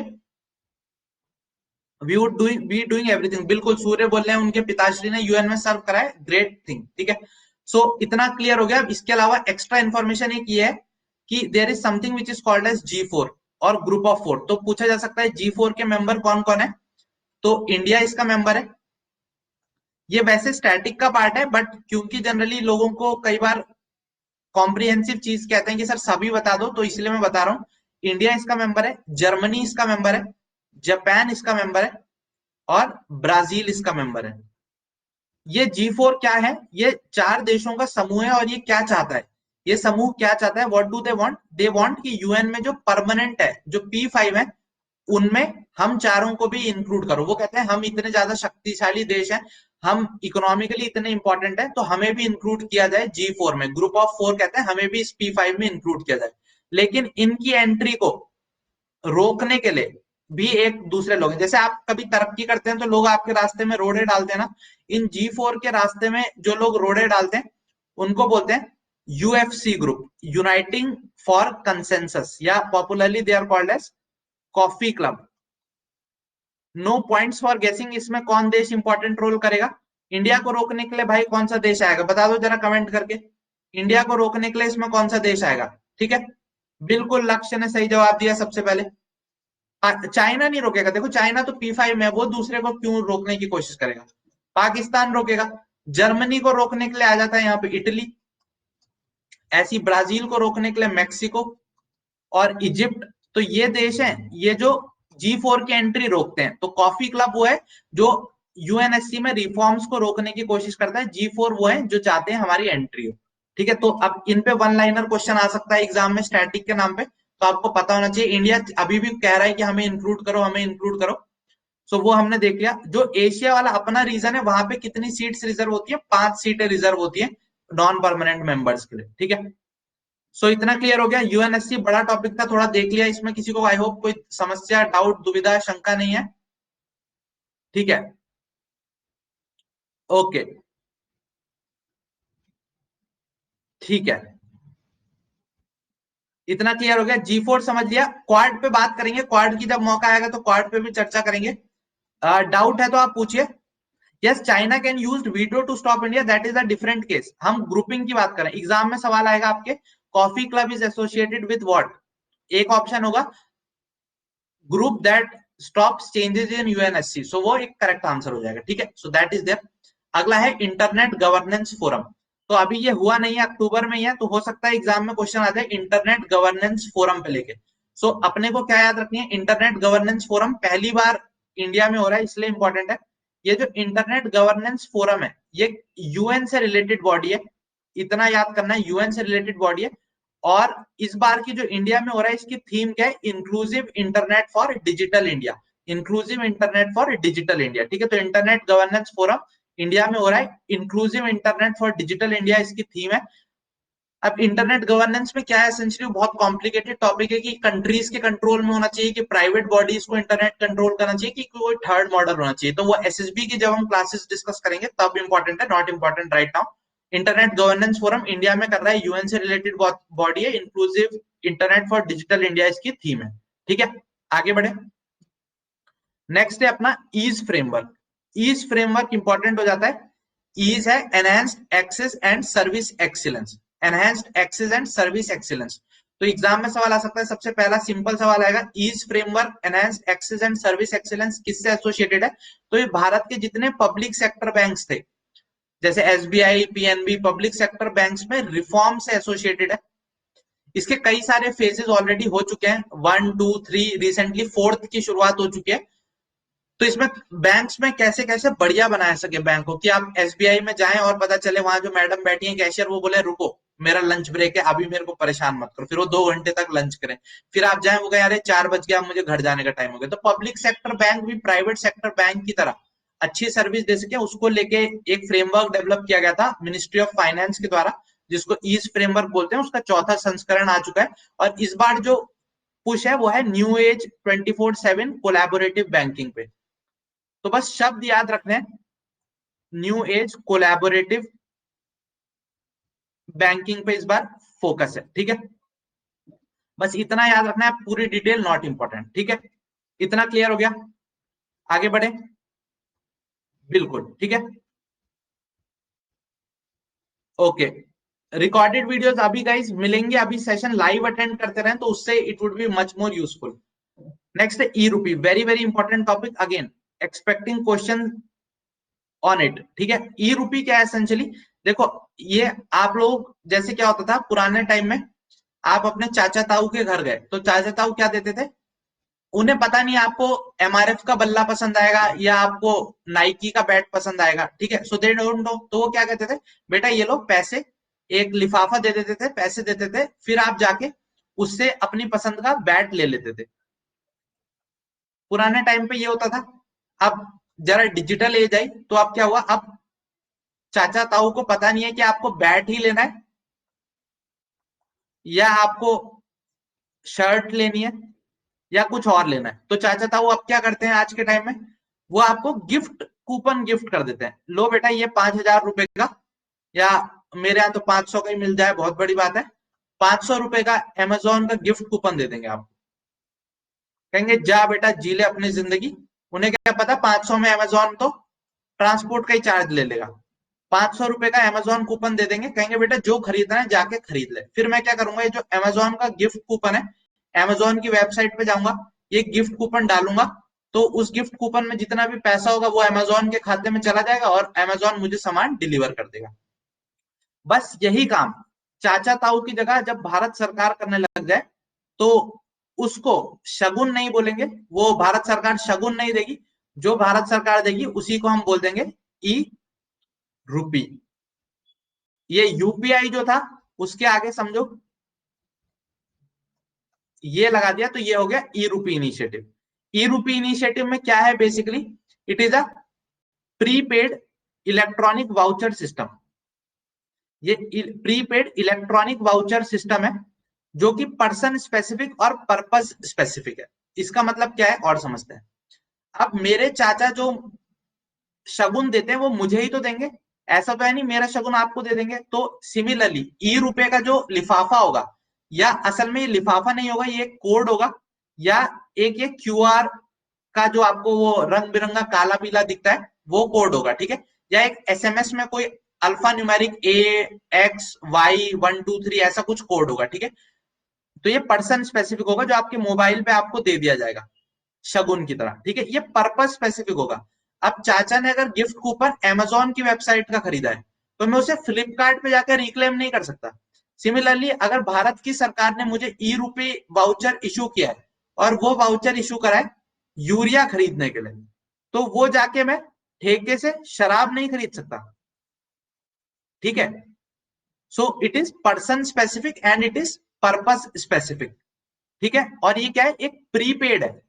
तो इसमें ऐसा नहीं है कि आपके खाते में कोई पैसा आ रहा है, नहीं, आपके खाते में कोई पैसा नहीं आ रहा है, it is prepaid in nature. SMS QR code कैसे भी शेयर किया जा सकता है, बनाया कौन है, जैसे हमने नाम में देखा यूपीआई नाम में ही है, तो यूपीआई जिस संस्था ने बनाया था वही ई रूपी को भी रन कर रही है, that is NPCI, national payment corporation of India. So NPCI is the body that is running it, ठीक है। सो एनपीसीआई ही वो बॉडी है जो इसको रन कर रही है, ठीक है। सो क्या ये कोई अब ऑप्शन में क्या क्या दे सकते हैं, e rupee is a digital currency, no it is not a digital currency, ये तो रूपी ही है, बस कोड में दे रहे। ये कोई वर्चुअल करेंसी है नहीं, ये कोई वर्चुअल करेंसी भी नहीं है, ये तो एक तरीके से गिफ्ट कार्ड के तरीके का सिस्टम है, ठीक है। किसने डेवलप किया है, एनपीसीआई ने डेवलप किया है। प्रीपेड नेचर है इसका। और एडवांटेजेस क्या क्या है, बहुत सारे एडवांटेजेस हैं, लीकेज नहीं होगी, जिस पर्पस के लिए पैसा जा रहा है उसी पर्पस के लिए जाएगा। यूरिया का पैसा शराब के लिए डाइवर्ट नहीं होगा। कंपनी अपने जो इंप्लॉइज को गिफ्ट देती है अब उसको गिफ्ट इन कूपन्स के थ्रू दे सकेंगे, ठीक है। और ये जो वाउचर का रिडेम्पशन है इसको आप ट्रैक भी कर सकते हैं कि असल में यूज हुआ या नहीं, तो इस तरीके से पैसे की लीकेज इसके द्वारा चेक की जा सकती है। तो ई रूपी समझ गए, ओके, ठीक है। तो ई रूपी किसका है, क्या उसके फीचर हैं, what is the NPCI is, Anjali, national payment corporation of India. तो ये एनपीसीआई असल में वो बॉडी है जो आपकी वेरियस इनिशिएटिव्स को रन करती है। जैसे आपका यूपीआई जो है दैट, या भीम जो ऐप है that is run by this national payment corporation of India. Essentially NPCI की जो ओनरशिप है वो बहुत सारे बैंक्स के हाथ में है। तो एसबीआई, पीएनबी, काफी सारे जो बैंक्स हैं इनका एक ग्रुप है, वो ग्रुप इस एनपीसीआई को ओन करता है, ठीक है। It is considered, it is called as an umbrella entity, ठीक है। और एक और चीज चल रही है वो आगे हम पढ़ेंगे, एनयूई, न्यू अम्ब्रेला एंटिटी, जो एनपीसीआई को टक्कर दे सके, बिकॉज अभी एनपीसीआई की मोनोपोली हो चुकी है। तो इसको टक्कर देने के लिए आरबीआई एक एनयूई का फ्रेमवर्क लेके आया है, न्यू अम्ब्रेला एंटिटी, पर वो हम बाद में देखेंगे। अभी एनपीसीआई समझ लिया क्या रन करता है। एनपीसीआई बहुत सारी चीजें रन करता है, जैसे आईएमपीएस है, इमीडिएट पेमेंट सिस्टम, जिसपे आपका यूपीआई वर्क करता है, वो एनपीसीआई ही रन करता है। उसके अलावा जितने आपके एटीएम्स का जो कैश ट्रांजैक्शन सिस्टम है, वो सब एनपीसीआई रन करता है। ठीक है, तो एनपीसीआई ने ही ये एक ई रूपी स्टार्ट किया है। आपको पता हो, आई होप समझ आ गया हो क्या ई रूपी है। ठीक है, आगे बढ़ते हैं। नेक्स्ट है turning around power distribution, not important, skip कर सकते हैं। इसके बाद हाँ, ये एक बड़ा इंपॉर्टेंट टॉपिक है, इस बार पता होना चाहिए। देखो, आपको पता है ब्रेटन वुड सिस्टर्स के बारे में हम सभी ने पढ़ा है। ब्रेटन वुड में एक कॉन्फ्रेंस हुई थी, ब्रेटन वुड कॉन्फ्रेंस, वहां से दो इंपॉर्टेंट फाइनेंशियल इंस्टीट्यूशंस बने, इंटरनेशनल मॉनेटरी फंड और वर्ल्ड बैंक। वॉशिंगटन सिस्टर्स भी बोलते हैं इन्हें, बिकॉज वॉशिंगटन में ऑफिस है। तो जो आईएमएफ है, इंटरनेशनल मॉनेटरी फंड है, इसके अभी जो हेड है, उनके अगेंस्ट काफी ये भी चल रहे हैं कि काफी धांधली हुई है। तो कोई मुझे कमेंट करके बताओ जरा, आईएमएफ और वर्ल्ड बैंक के प्रेजेंट हेड कौन है। ये भी एक क्वेश्चन बन सकता है आपके एग्जाम में कि आईएमएफ और वर्ल्ड बैंक के प्रेजेंट हेड्स कौन है। ठीक है, this is a probable question. Okay, ठीक है। एनपीसीआई एक स्टैट्यूटरी बॉडी नहीं है, एनपीसीआई के लिए कोई एक्ट पास नहीं हुआ है। Section 8 of the companies act के अंदर वो बनी है। ठीक है, ओके, ठीक है। यस, क्रिस्टीना जॉर्जियोवा एंड डेविड मेलपास, बिल्कुल सही। तो जो वर्ल्ड बैंक के है, लक्ष्य ने सही आंसर दिया, आकाश ने सही आंसर दिया, बिल्कुल सही। ठीक है, सो ये आपको पता होना चाहिए। देखो, ऐसे वन लाइनर पता होना चाहिए, क्रिस्टीलिना जॉर्जियोवा एंड डेविड मेलपास। इनमें एक बहुत सिंपल सा फंडा चलता है कि जो आईएमएफ का हेड आएगा, यूजुअली वो यूरोप से आता है, और वर्ल्ड बैंक का जो हेड है, यूजुअली वो यूएस से आता है। तो इसको लेके कुछ दिनों पहले अगर आप अखबार पढ़ते हो, तो अरविंद सुब्रमण्यम ने आर्टिकल लिखा था कि नहीं नहीं नहीं, हमें भी मौका दो, यही लोग राज क्यों करें, all of that not important. ठीक है, सो क्रिस्टियानो जॉर्जियो डेविड मेलपास हेड है। आईएमएफ क्या करता है, financial stability of the world ensure करने की कोशिश करता है कि किसी भी देश में बैलेंस ऑफ पेमेंट की क्राइसिस ना हो, हर एक देश की फॉरेन एक्सचेंज अच्छे से चलती रहे और इंटरनेशनली ट्रांजैक्शन पॉसिबल हो सके। ठीक है, तो आईएमएफ एक चीज निकालता है which is called as SDR. What is SDR? Special drawing rights. What are special drawing rights? देखो, आईएमएफ कुछ दुनिया की जो करेंसीज है, उनको इंपॉर्टेंस दूसरी करेंसी से ज्यादा देता है। सो आईएमएफ कुछ करेंसीज को स्पेशल रिकॉग्नाइज करता है, जैसे यूएस का डॉलर हो गया, यूरो हो गया, उसके अलावा पाउंड हो गया ब्रिटेन का, उसके अलावा जापान का येन हो गया, और सबसे रिसेंट जो एडिशन है, दैट इज चाइना का रेनिम्बी। तो ये जो कुछ करेंसीज हैं, दिस बास्केट ऑफ करेंसीज, इसको जो आईएमएफ है, वो values it higher than other currencies. ठीक है, सो ये जो है दिस बास्केट ऑफ 5 करेंसीज, अब क्या किया, सपोज डॉलर की, क्योंकि सबसे ज्यादा इनमें से इंपॉर्टेंस है, तो डॉलर को सपोज मैंने हाईएस्ट वेटेज दिया। ठीक है, डॉलर को मैंने हाईएस्ट वेटेज दिया, फिर यूरो को दिया, फिर पौंड को दिया, फिर रेनिम्बी को दिया, ऐसे ऐसे वेटेज दिया। अब सपोज डॉलर को मैंने जितना वेटेज दिया, 10% वेज दिया, इसको मैंने सपोज 5% दिया, so on and so forth, इन पांचों करेंसी को कुछ कुछ वेट असाइन करें। अब मैंने बोला एक एसडीआर की वैल्यू उतनी होगी जितनी 0.1% ऑफ डॉलर की होगी। तो बेसिकली इन पांचों का वेटेड एवरेज निकाला, और उस वेटेड एवरेज के बेसिस पे एक नई यूनिट क्रिएट की, जिसको मैंने बोल दिया एसडीआर। ठीक है, सो जैसा आप आजकल म्यूचुअल फंड्स में होता है कि आपने इसका भी शेयर लिया, उसका भी शेयर लिया, इसका भी शेयर लिया, इन्हें एक डब्बे में बंद किया, और इस म्यूचुअल फंड को आप बेचने लगे। सिमिलरली ये एसडीआर क्रिएट हुआ। तो ये एसडीआर क्या कोई करेंसी है? नहीं। क्या ये आईएमएफ के द्वारा इशू की गई करेंसी है? नहीं। इट इज व्हाट, ये एक तरीके का रिजर्व है। और असल में आईएमएफ की खरीद बेच जब होगी, तो एसेंशियली उसके पीछे जो करेंसी है वो ट्रेड हो रही होती है। ठीक है, सो ये तो इकोनॉमिक्स का टॉपिक है, वैसे डिटेल में आप लोगों ने पढ़ाई होगा, I am just giving you a brief overview. तो अब रिसेंटली इंपॉर्टेंट बात क्या है कि आईएमएफ ने अभी तक का अपना लार्जेस्ट एवर डिस्ट्रीब्यूशन किया है। तो आईएमएफ में हर एक देश का एक कोटा होता है, जिस देश की ग्लोबल इकोनॉमी में जितनी ज्यादा हैसियत, उसका उतना ज्यादा परसेंटेज ओनरशिप ऑफ आईएमएफ। तो यूएसए दुनिया की सबसे बड़ी कंट्री है, तो यूएसए का सबसे ज्यादा से होता है आईएमएफ में। इंडिया छोटी कंट्री है, तो इंडिया का से कितना है, 2.75% है इंडिया का कोटा। जितना उसका से उतना ही उसका परसेंटेज कोटा होता है। तो आईएमएफ ने अब क्या किया है, $650 बिलियन हर एक देश को उसके परसेंटेज के अकॉर्डिंग एलोकेट कर दिया है। तो इंडिया का ये $650 बिलियन में इंडिया को कितना मिला होगा, 2.75% ऑफ दिस $650 बिलियन आईएमएफ ने इंडिया को दिया होगा। क्यों? बिकॉज ये जो कोविड से इकोनॉमीज हिट हुई थी, इससे वो रिकवर कर सके। सो ये अभी तक का आईएमएफ के द्वारा बिगेस्ट एसडीआर एलोकेशन है, इंडिया को उसके परसेंटेज के अकॉर्डिंग मिला है। क्यों किया है? कोविड से फाइट करने के लिए। ठीक है, एसडीआर क्या होता है, ये कोई करेंसी नहीं है, ये रिजर्व एसेट है। इसको देश कंट्रीज की फॉरेक्स में भी इंक्लूड किया जाता है। तो ये नाइदर एक करेंसी है नॉर अ क्लेम है आईएमएफ पे। ठीक है, कौन सी कंट्रीज बास्केट ऑफ 5 में इंक्लूड करती है हम देख चुके हैं। All of these are very very important questions, ये सारे क्वेश्चंस पूछे जा सकते हैं। ठीक है, वोटिंग पावर ऑफ आईएमएफ की directly proportional to their quota होती है। तो आईएमएफ में सबसे ज्यादा से किस कंट्री का होगा, यूएसए की। अनलाइक डब्ल्यूटीओ और United Nations general assembly, United Nations general assembly और वर्ल्ड ट्रेड ऑर्गेनाइजेशन में वन कंट्री का वन वोट है। तो इट डजेंट मैटर आप यूएसए हैं या आप अफगानिस्तान है, आपकी कंट्री का एक वोट होगा और एक ही वैल्यू होगी। अनलाइक आईएमएफ, आईएमएफ में यूएसए की वोटिंग पावर ज्यादा होगी, अफगानिस्तान की कम होगी। ठीक है, सो दैट इज वाई ये डिफरेंट स्ट्रक्चर्स आपको पता होने चाहिए। ठीक है, थोड़ा कॉम्प्लिकेटेड टॉपिक है, I can understand, but exam के लिए यार इंपॉर्टेंट है। ठीक है, बिल्कुल ठीक है। आप जो पढ़ा रहा हूं डॉलर और यूरो वाले, जितना पढ़ा रहा हूं उतना पढ़ लो, काफी है। ठीक है, ठीक है, इतना क्लियर है, आगे बढ़े। Okay, so let's move ahead now, let's move to the next topic which is payment banks. Again not important, पुराना टॉपिक हो चुका है पेमेंट्स बैंक, तो इसको अभी स्किप कर सकते हैं। Payment banks were formed on the recommendation of the Nachiketa Mor committee. Paytm का payment bank, Bharat payment bank, all of these were there. अभी पुराना करंट अफेयर हो चुका है, स्किप कर सकते हैं। ठीक है, नेक्स्ट इंपॉर्टेंट जो है that is PIDF scheme, very very important. तो what is PIDF, payment infrastructure and development fund, किसके द्वारा स्टार्ट किया गया?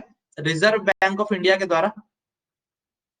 पीआईडीएफ payment infrastructure development fund started by whom, RBI. क्या आइडिया, देखो आप अगर शहरों में रहते हो, दिल्ली मुंबई ऐसे हाई फाई शहरों में रहते हो, तो आपके यहाँ पे तो कैश आजकल लोग कम ही कैरी करते होंगे। क्यों? सब दुकानों पे वो क्यूआर कोड लगे होते हैं, लोग पेटीएम एक्सेप्ट कर लेते हैं, यूपीआई एक्सेप्ट कर लेते हैं, कुछ ना कुछ ले लेते हैं, तो कैश की उतनी जरूरत नहीं होती। बट यही चीज अगर आप गांव देहात में जाओगे, अब कल को आप गोंडा चले गए या चंपारण चले गए, तो हो सकता है वहां यूपीआई एक्सेप्ट ना हो। तो ऐसे टीयर 3 टू टीयर 6 सिटीज में, टीयर 3 टू टीयर 6 सिटीज में भी इस तरीके से यूपीआई पेटीएम इन सब का प्रचार प्रसार हो सके, वहां डिजिटल मनी पीओएस, वो जहां पे आप कार्ड स्वाइप करते हो, वैसी मशीनें ज्यादा यूज किए जा सके, क्यूआर कोड ज्यादा यूज हो, यानी हम लेस कैश इकोनॉमी की तरफ मूव कर सके। टीयर 2 टू टीयर 6 सिटीज में प्रमोट करने के लिए ये पीआईडीएफ स्कीम लाई गई है, किसके द्वारा? आरबीआई के द्वारा। अब इसमें रिसेंटली क्या हुआ है, जो एक स्कीम थी सरकार की, पीएम स्वनिधि योजना, PM Svanidhi, PM Svanidhi scheme किससे एसोसिएटेड थी, किसकी स्कीम है, कौन सी मिनिस्ट्री की थी पीएम स्वनिधि? बताओ जरा, ये पिछली बार मैं पढ़ा चुका हूं, पिछले प्रचंड में। Ministry of housing and urban affairs की। पीएम स्वनिधि स्कीम का क्या प्रोविजन था मेन? पीएम स्वनिधि स्कीम में था स्ट्रीट वेंडर्स, ये गोलगप्पा बेचने वाला, रेडी पटरी वाले, आलू ले लो केला ले लो वाले, कोविड की वजह से उनकी धंधा ठप पड़ गया था, तो उनको 10,000 रुपए तक का कोलेट्रल फ्री लोन भारत सरकार प्रोवाइड कर रही थी, ताकि उनकी रोजी रोटी चल सके। ठीक है, तो पीएम स्वनिधि स्कीम के लिए 10,000 रुपए का कोलेट्रल फ्री लोन दिया जा रहा था, और उसमें फिर इंटरेस्ट रिबेट सब्सिडी वो सब भी दी जानी थी। तो किसकी स्कीम थी? महुआ की थी, स्ट्रीट वेंडर्स के लिए थी, 10,000 रुपए तक का लोन दिया जा रहा था। तो अब सरकार ने बोला कि ये जो पीआईडीएफ है, अगर मान लो टीयर 1 सिटी भी है, लेकिन वो आप जिसके यहाँ गोलगप्पे खाते हो उसकी दुकान में पेटीएम की वो नहीं लगी हुई है, तो इस स्कीम का पैसा उसकी दुकान में वो पेटीएम का क्यूआर लगवाने के लिए या वहां पीओएस मशीन प्रोवाइड करवाने के लिए यूज किया जा सकता है। ठीक है, तो ये अपडेट हुआ है, आपको स्कीम पता होनी चाहिए, क्या स्कीम है, उसके प्रोविजंस पता होने चाहिए, पीआईडीएफ कौन रन करता है वो पता होना चाहिए। ठीक है, बिल्कुल सही जवाब, विशाल ने भी सही जवाब दिया है। फिर से एक बार अंजी, अच्छा मैं बता देता हूँ। ओके ओके, फिर से बता देता हूँ, डोंट वरी, आप तो अपना ही है। स्वनिधि स्ट्रीट वेंडर्स आत्मनिर्भर निधि योजना, इसमें जो रेडी पटरी वाले होते हैं, छोटे मोटे केले बेचने वाले, फल बेचने वाले, उनको 10,000 रुपए तक का फ्री बिना कुछ गिरवी रखे लोन दिया जाएगा, ताकि वो अपनी जिंदगी को इंप्रूव कर सके। तो that is PM Svanidhi Yojana, Ministry of housing and urban Affairs run करती है, ठीक है। ओके, अब these two topics are not important for right now, तो इनको अभी स्किप करते हैं। नेक्स्ट है, दोनों टॉपिक क्योंकि कॉम्प्लिकेटेड होंगे and not important for our exam. Next है डिगजिक। डिगजिक क्या है? Deposit insurance and credit guarantee corporation. DICGC के बारे में क्या सवाल आ सकता है? पहला पहला सवाल आएगा, ये करता क्या है? डिगजिक क्या करता है? आपने सपोज बैंक में पैसा डाला, ठीक है, आपने 4 लाख रुपए डाला था बैंक में, जिंदगी भर की जमा पूंजी। अब क्या हुआ? कल को बैंक कोलैप्स कर गया। जैसे अपना कौन सा बैंक कोलैप्स किया था कुछ टाइम पहले? पंजाब एंड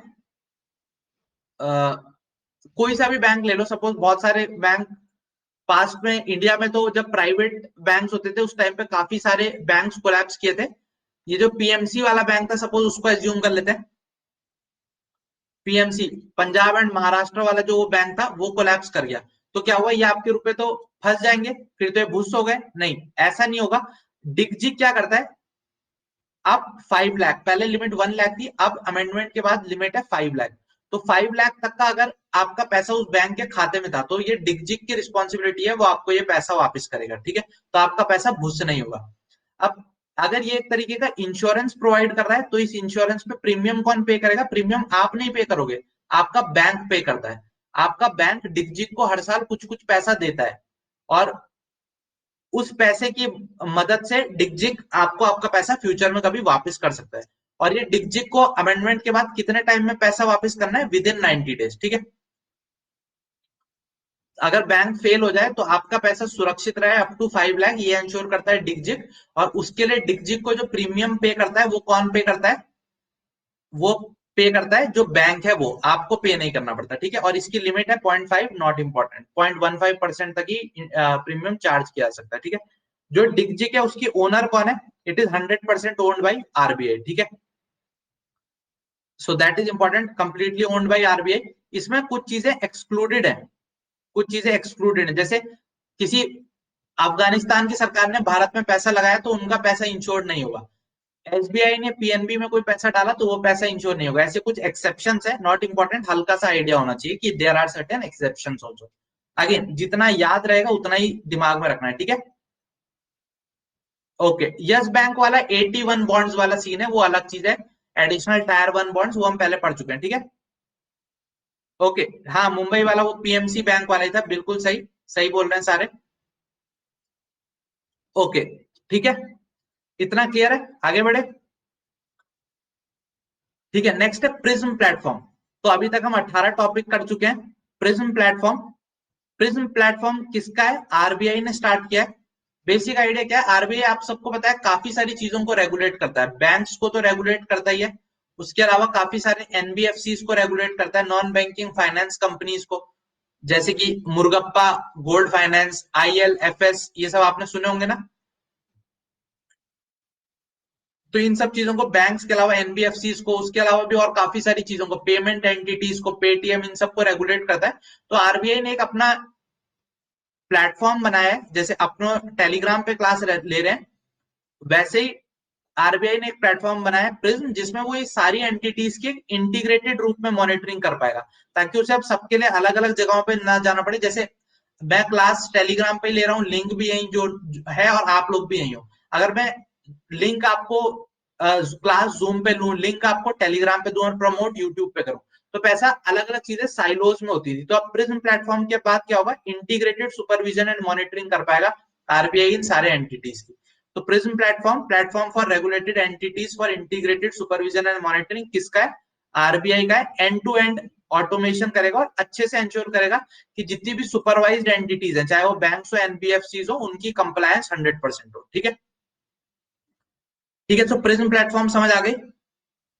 प्रिज्म प्लेटफॉर्म में किसी को कोई डाउट तो please ask. Voice break I guess नहीं हो रही है यार, प्लीज। इसमें किसी को कोई डाउट नहीं आई हो? Also, I would urge everyone to यार please ask all your friends to join also because I can see काफी बच्चे ड्रॉप हो गए हैं. तो अगेन आप आई नो क्लासेस लंबी होती है but you have to understand हमें बहुत सारा करंट अफेयर्स कवर करना है. तो I would urge all of you कि अपने साथियों को क्लास में मेंटेन रखें, जोश हाई रखें, बिकॉज जोश जब तक हाई नहीं रहेगा तब तक मजा नहीं आएगा. ठीक है, ये आज हम पूरा अगस्त का करंट अफेयर्स कर रहे हैं. ओके, नेक्स्ट है sweat equity. Sweat equity as a concept आपको पता होना चाहिए. उसमें अपडेट क्या हुई that is not important but sweat equity as a concept should be known. What is sweat equity? Sweat मतलब आपने खून पसीना बहा के अगर किसी चीज को बनाया है तो आपकी ओनरशिप उसमें होनी चाहिए. अगर मैं अपना खून पसीना लगा के कोई कंपनी स्टार्ट करता हूँ या कंपनी किसी की है उसमें मैं अपना खून पसीना लगाता हूं तो उसमें मुझे ओनरशिप मिलनी चाहिए. तो ये जो ओनरशिप मिलती है इसी को स्वेट इक्विटी बोला जाता है. आपके पसीने के बदले उस कंपनी में जो आपको ओनरशिप दी जाती है that is called as sweat equity. काफी सारी स्टार्टअप्स में ये कल्चर है कि वो सैलरी के साथ साथ अपने वर्कर्स को मोटिवेट करने के लिए स्वेट इक्विटी देते हैं. ठीक है, सो दैट इज स्वेट इक्विटी का फंडा. दूसरा एक और इंपॉर्टेंट फंड है वो है आईजीपी का. Very very important. काफी लोगों को नहीं पता होगा, तुक्केबाजी में गलत कर देंगे. आईजीपी क्या है? Innovators growth platform. किसके द्वारा बनाया गया? सेबी के द्वारा. इसमें एसेंशियली क्या है?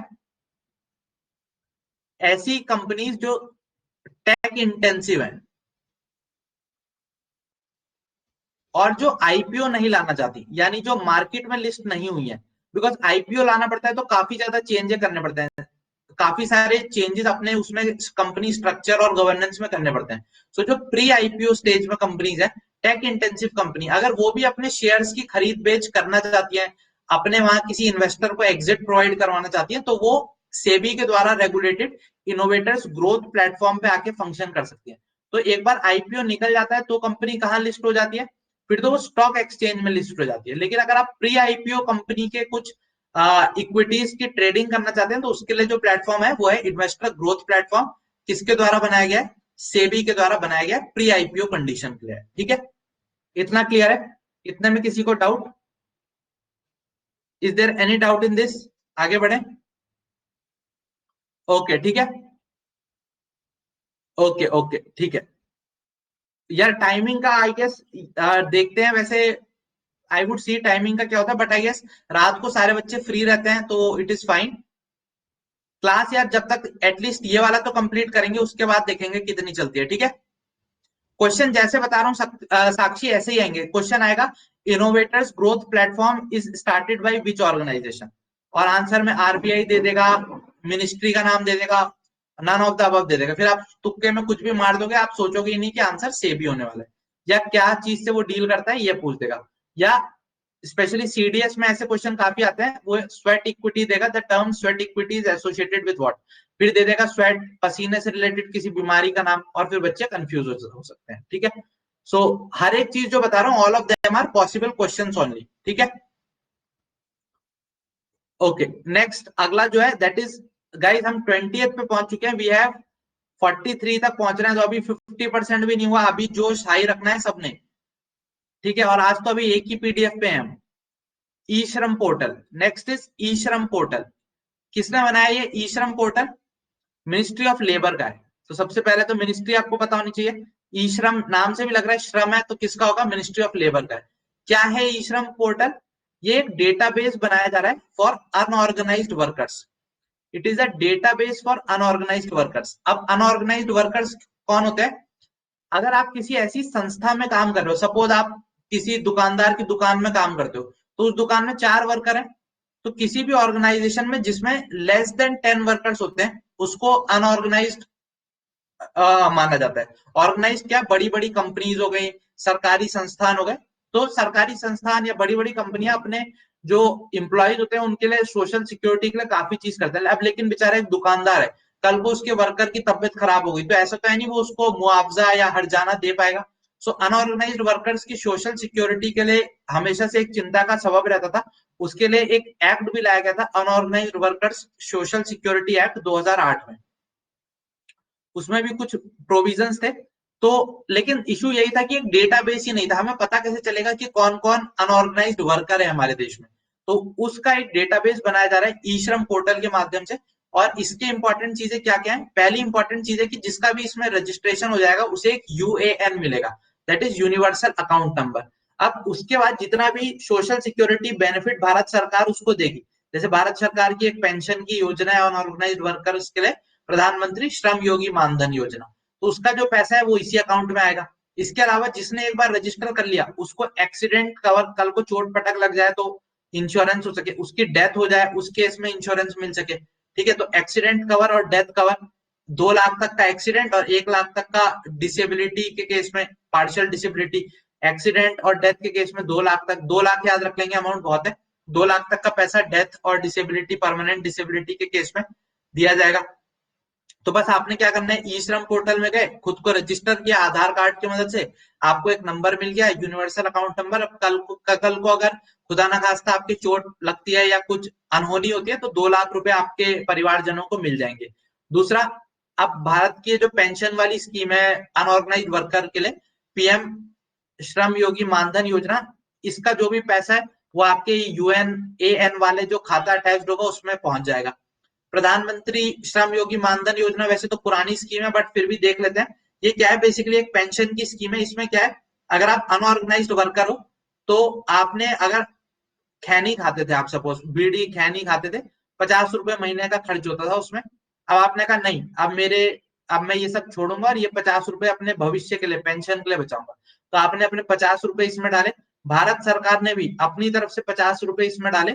और ऐसा अगर 60 साल तक आप करते रहे तो 60 साल के बाद आपको एक निश्चित पेंशन 3,000 रुपए की मिनिमम टिल यू डाई मिलती रहेगी। और अगर आपकी बीच में डेथ हो जाती है तो आपके फैमिली को भी मिलेगी। तो एक मिनिमम एश्योर्ड पेंशन 3,000 रुपए की प्रधानमंत्री श्रम योगी मानधन योजना में दी जाती है।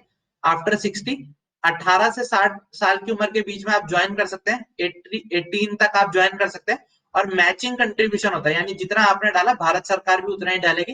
कौन कौन अप्लाई कर सकता है? वही जो अनऑर्गेनाइज्ड वर्कर है, यानी जो किसी दूसरी इनकम टैक्स ना देता हो, नेशनल पेंशन स्कीम में पेंशन ना लेता हो, वही जो बेसिकली अंत्योदय के लेवल पे हो, सबसे लोएस्ट लेवल ऑफ सोसाइटी पे हो, जो और किसी स्कीम में कवर ना हो रहा हो, ठीक है। तो पीएम श्रम योगी मानधन देख लिया, ओके, ठीक है। इसमें कोई डाउट किसी को? ओके, ठीक है। इसमें किसी को और कोई डाउट है? ये वाला क्लियर हो गया, व्हाट इज ई श्रम पोर्टल और व्हाट इज प्रधानमंत्री श्रम योगी मानधन योजना। श्रम योगी मानधन योजना इंपॉर्टेंट बहुत है, बिकॉज आप अगर प्रीवियस ईयर उठा के देखोगे सीडीएस 2020 का, आई गेस फर्स्ट वाले में एक पूरा पेज में सिर्फ गवर्नमेंट स्कीम ही आई थी, ठीक है। सो इट इज इंपॉर्टेंट कि गवर्नमेंट स्कीम जो एटलीस्ट न्यूज में है उन्हें तो हम अच्छे से कवर कर लें, ठीक है। ओके,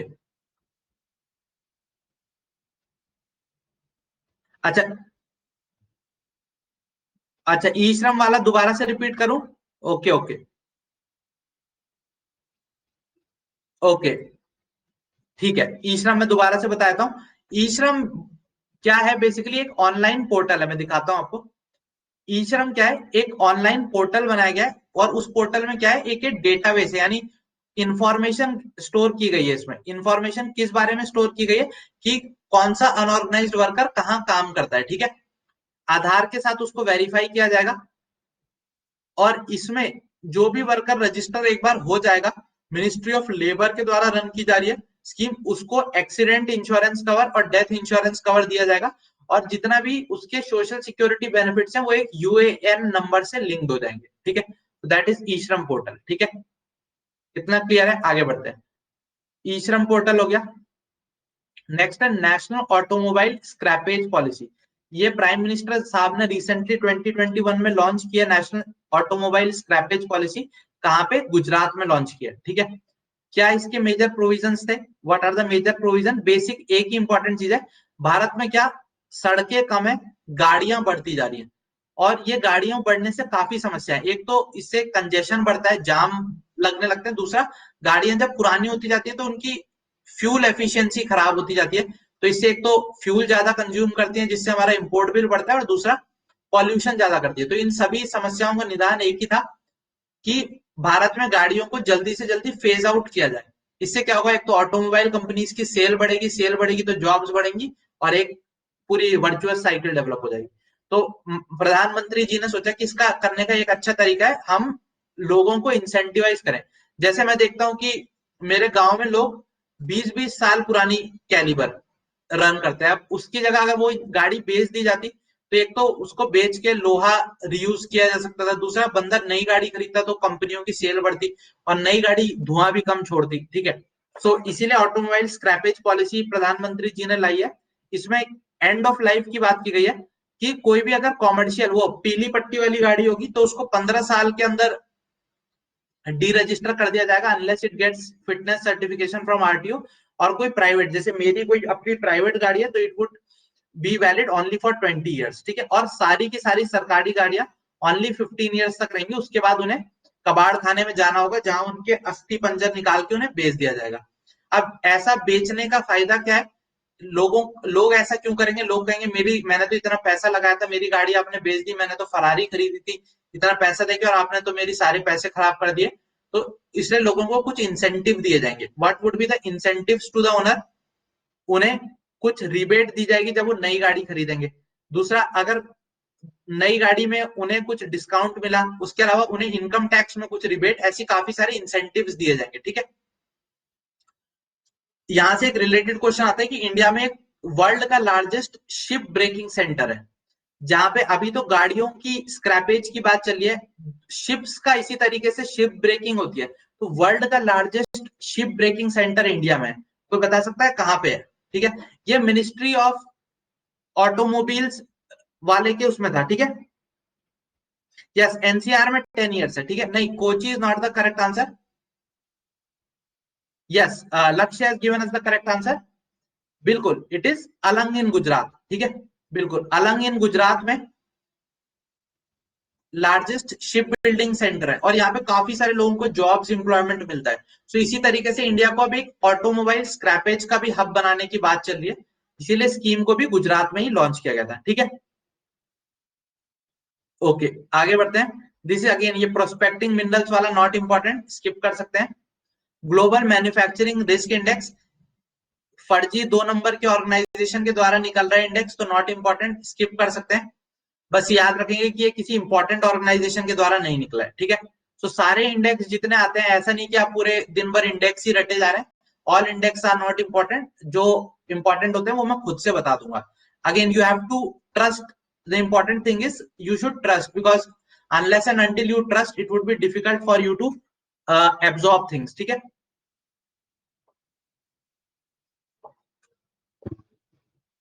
ओके, बिल्कुल Deepak, focus on roti, yes, Shivangni ने सही आंसर दिया, गुजरात अलंग में इसका सेंटर है। ठीक है, आगे बढ़ते हैं। नेक्स्ट है आपका एक और इंडेक्स जो काफी न्यूज में है, and that can be asked is CCRI index, children's climate risk index.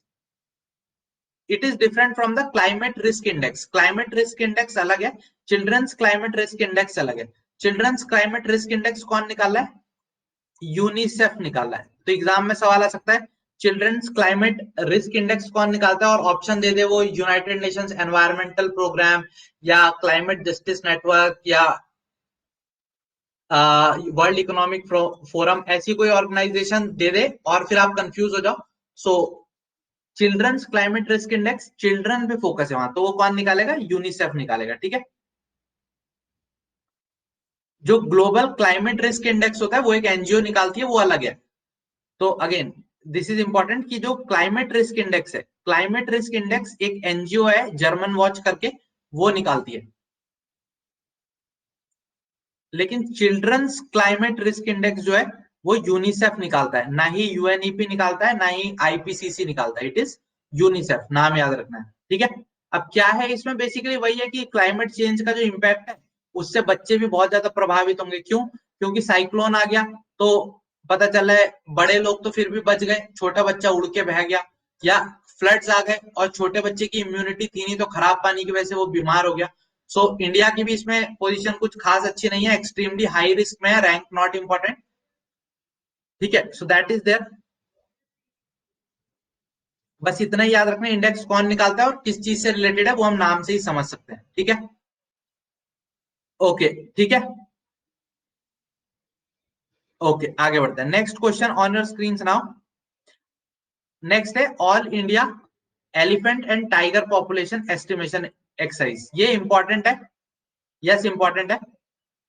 अगर आप इसके अलावा कोई और एग्जाम्स भी दे रहे हो जो है, तो स्पेशली स्टेट सर्विसेज में तो इस तरीके काफी क्वेश्चन आते हैं। तो पॉपुलेशन एस्टिमेशन, जनसंख्या, इंसानों का सेंसस होता है, एनिमल्स के भी ऐसे एस्टिमेशन एक्सरसाइज चलते हैं। It is the first time कि टाइगर्स और एलिफेंट्स की काउंटिंग एक साथ हो रही है, ठीक है। जो टाइगर्स की काउंटिंग होती है that happens every 4 years, elephants की जो काउंटिंग होती है दैट हैपेंस एवरी 5 years, ठीक है। और this is the first time दोनों की काउंटिंग एक साथ हो रही है। वैसे ये एलसीएम का भी सवाल बन सकता है कि something repeats every 4 minutes, something else repeats every 5 minutes, so when would they happen together. तो ऐसा आप एलसीएम का भी मैथ्स में क्वेश्चन बना के आंसर बताना जरा, ठीक है। तो टाइगर्स की काउंटिंग का एक फ्रेमवर्क होता था एम स्ट्राइप्स नाम से, ठीक है। तो टाइगर्स की काउंटिंग के लिए जो फ्रेमवर्क होता है उसको एम स्ट्राइप्स बोलते हैं। उसमें टेक्नोलॉजी का काफी ज्यादा यूज होता है। हाथियों की गिनती यूजुअली विजिबली हो सकती है, इतना बड़ा हाथी है, कंफ्यूजन का स्कोप कम है, तो विजिबली हाथी की काउंटिंग हो जाती थी। तो इस बार दोनों की काउंटिंग चल रही है।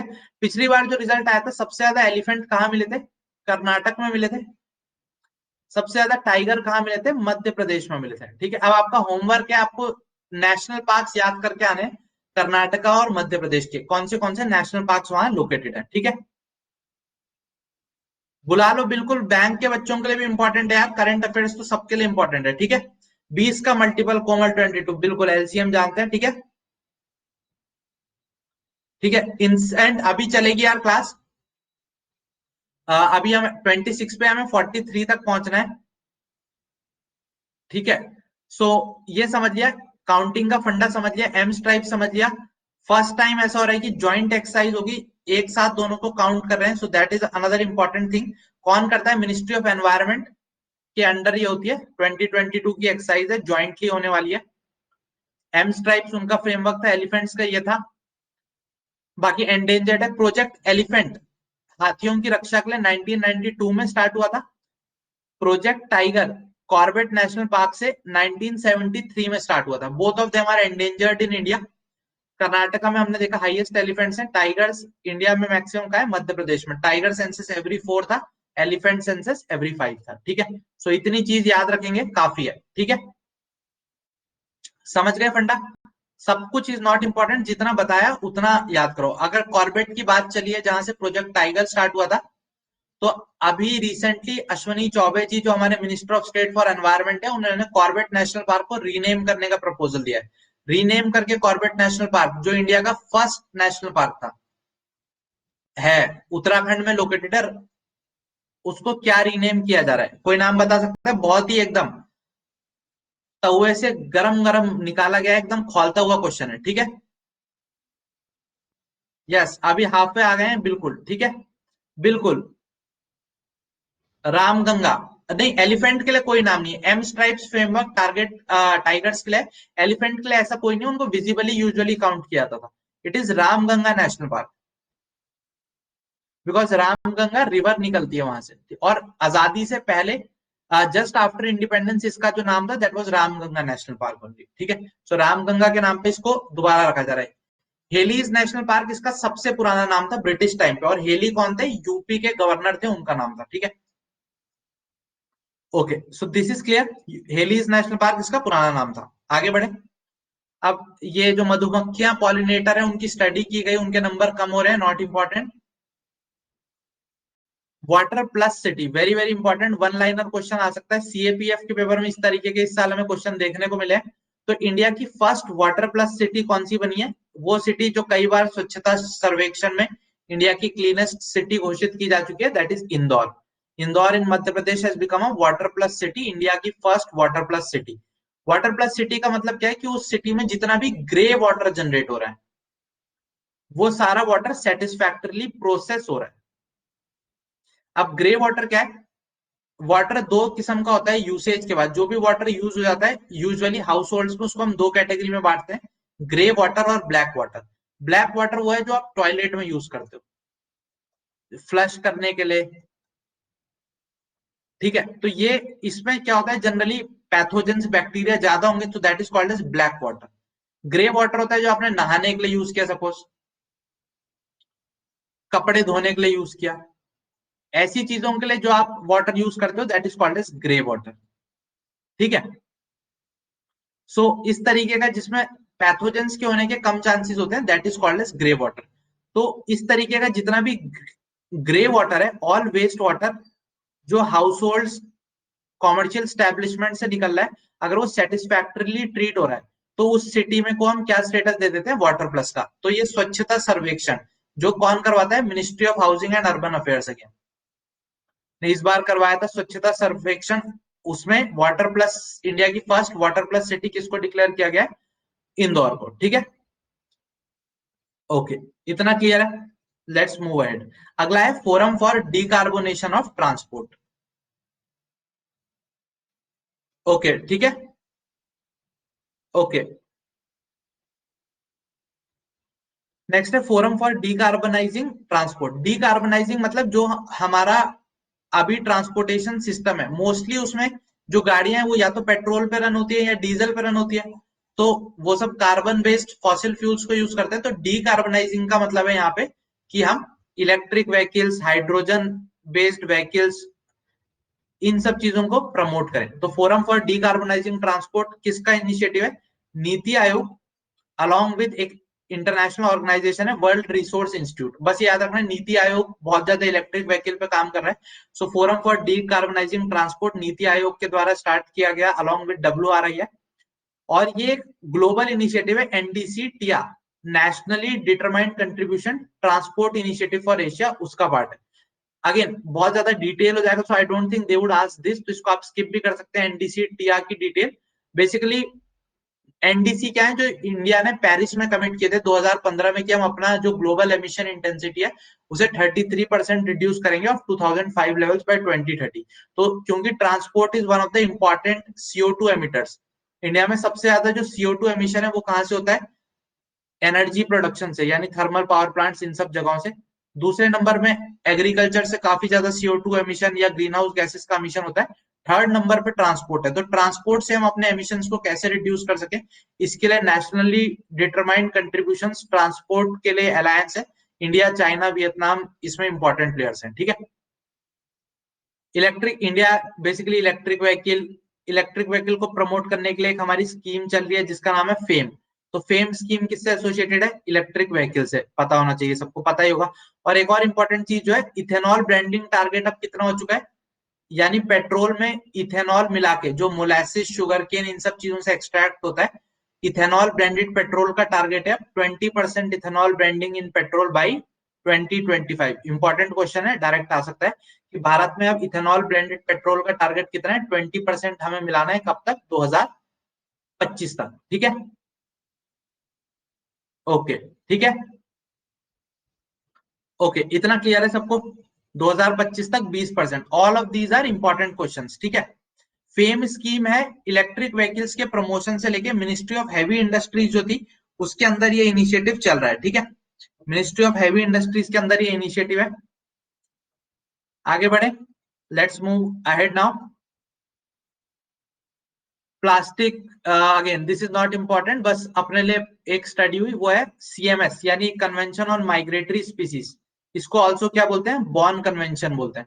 तो एग्जाम में सवाल आ सकता है, बॉर्न कन्वेंशन किससे एसोसिएटेड है, कन्वेंशन ऑन माइग्रेटरी स्पीसीज, यानी वो जीव जंतु, कोई चिड़िया, कोई पक्षी, कोई जानवर अगर एक इकोसिस्टम से दूसरे इकोसिस्टम में जाता है तो उनकी सेफ्टी अक्रॉस इकोसिस्टम कैसे हो सके। जैसे आपने सभी ने सुना होगा अमूर फैल्कन्स के नाम बारे में, जो इंडिया में आती है साइबेरिया से, तो उनकी रक्षा अक्रॉस कंट्रीज हो सके, उनको बचाने, उनकी रक्षा सुरक्षा के लिए बॉर्न कन्वेंशन है, कन्वेंशन ऑन माइग्रेटरी स्पीसीज भी बोलते हैं।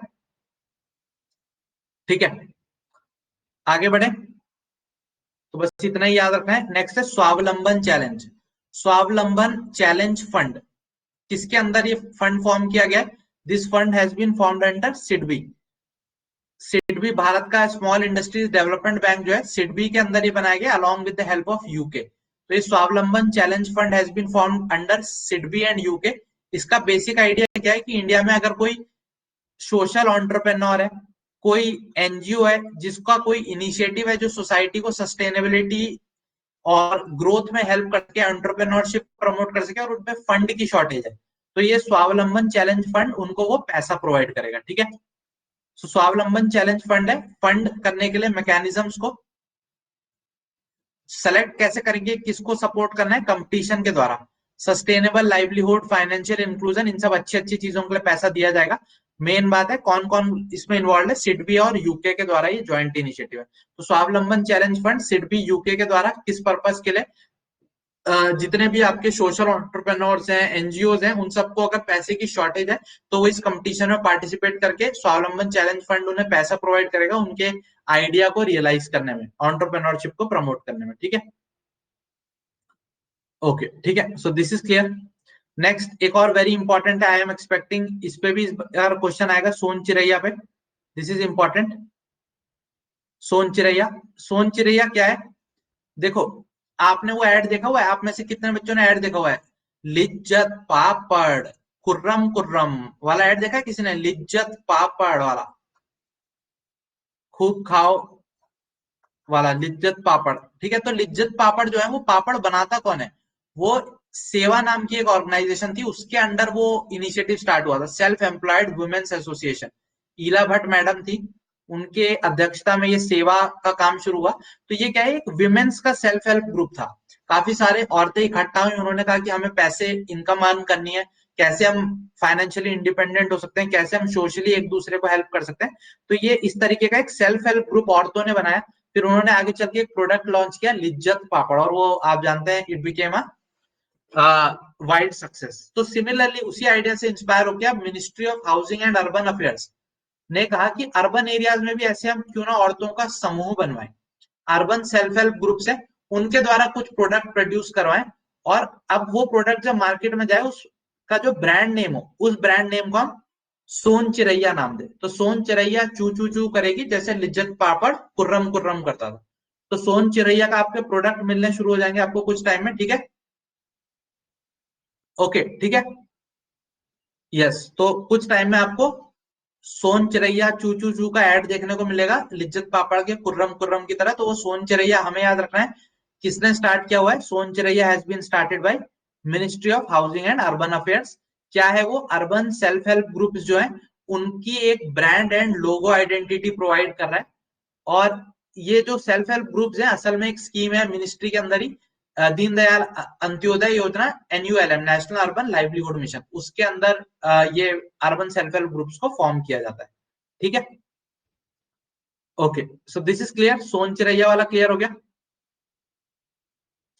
रीट्स एंड इनविट्स, अगेन ये थोड़ा कॉम्प्लिकेटेड है, बेसिकली म्यूचुअल फंड की तरह है जो रियल इस्टेट में काम करते हैं। इनविट्स है इंफ्रास्ट्रक्चर प्रोजेक्ट्स के लिए, नॉट इंपॉर्टेंट, स्किप कर सकते हैं अभी के लिए।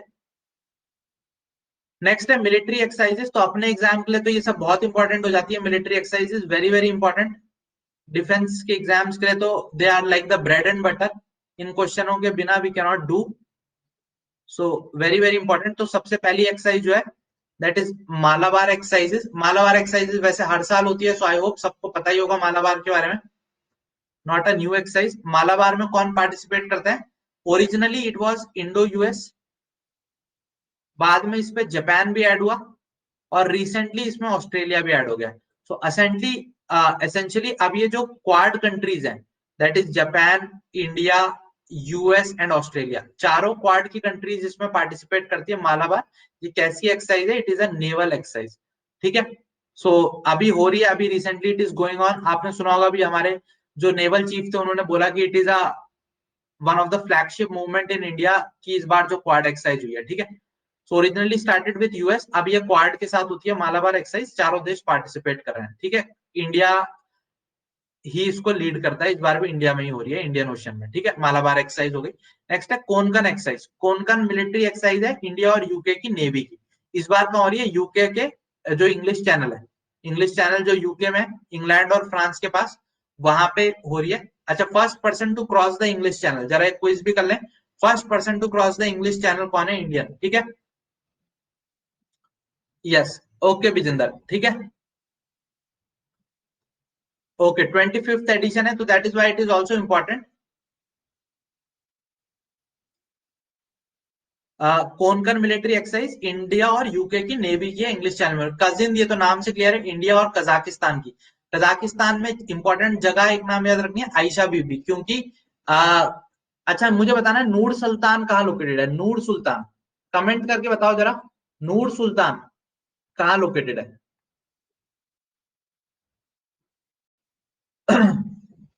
नूर Sultan the place, where is it located?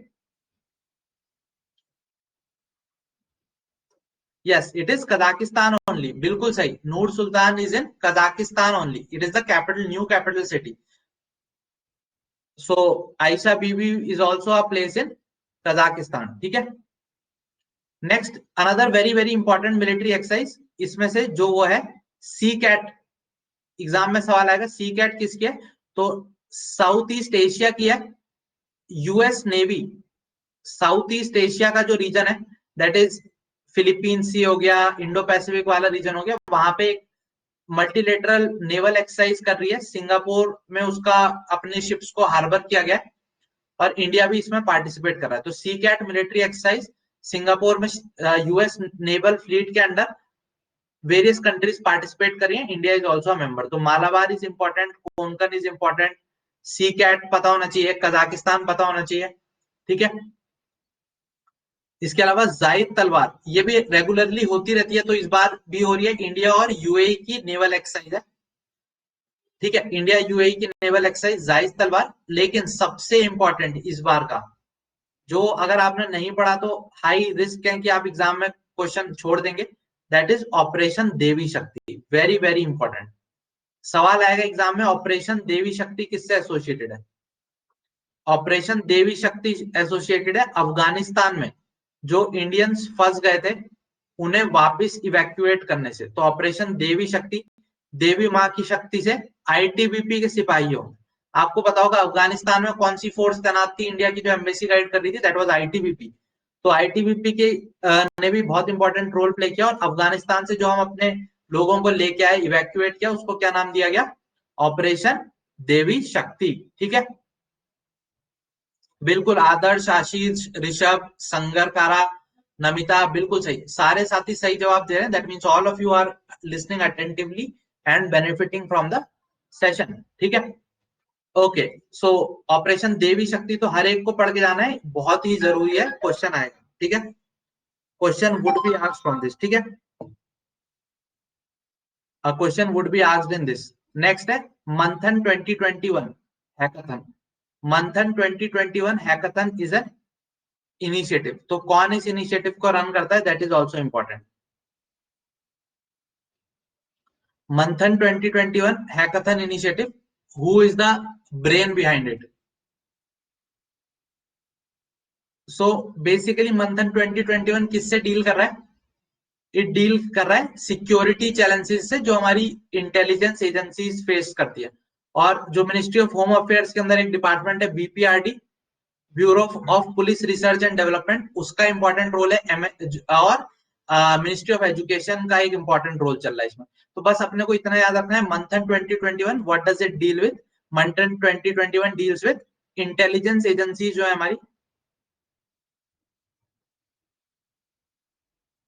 जो हमारी इंटेलिजेंस एजेंसीज हैं, how they can use technology to solve problems, that is being addressed in मंथन 2021। ठीक है, ओके।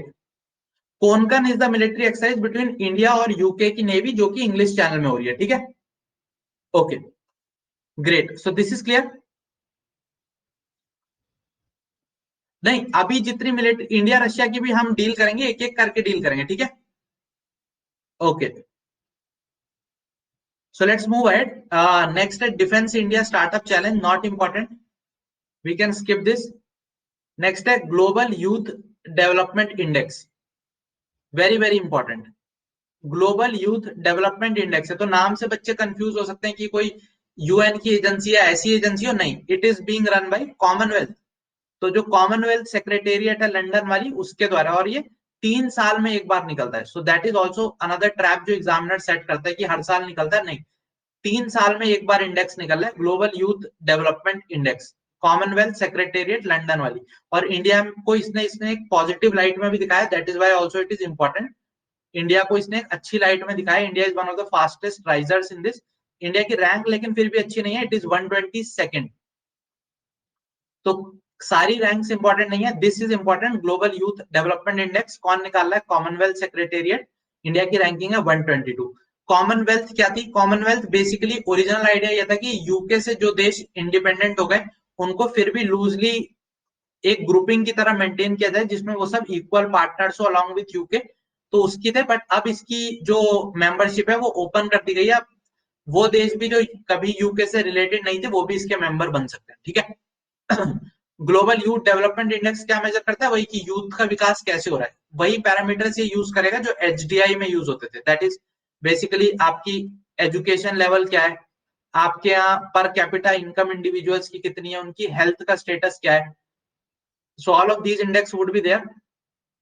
एजुकेशन कैसी है, हेल्थ कैसी है, per capita income, employment opportunity कैसी है, यूथ को पॉलिटिकली पार्टिसिपेट करने का मौका मिल रहा है या नहीं, और सामाजिक आंदोलनों में वो कितना हिस्सा ले पाते हैं। सो all of this is measured in this, ठीक है।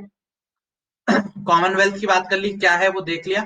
फर्स्ट इसमें जो रैंक आई थी दैट वाज ऑफ सिंगापुर। याद रहे तो है, गुड है, बढ़िया है, but otherwise you can listen and forget also. बस ये याद रखना है कि global youth development index Commonwealth secretariat निकाल रहा है। इंडिया अच्छा इंप्रूव किया है, 122 पे पहुंचा है। इंडेक्स का जो पार्ट्स हैं वो सिमिलर टू एचडीआई है, 3 साल में एक बार निकलता है और इस साल निकला है, ठीक है। ओके ओके, सो आगे बढ़ते हैं, let's move forward now. Next is hunger hotspots. Hunger hotspots की जो रिपोर्ट है, दिस हंगर हॉटस्पॉट्स की report is brought by whom?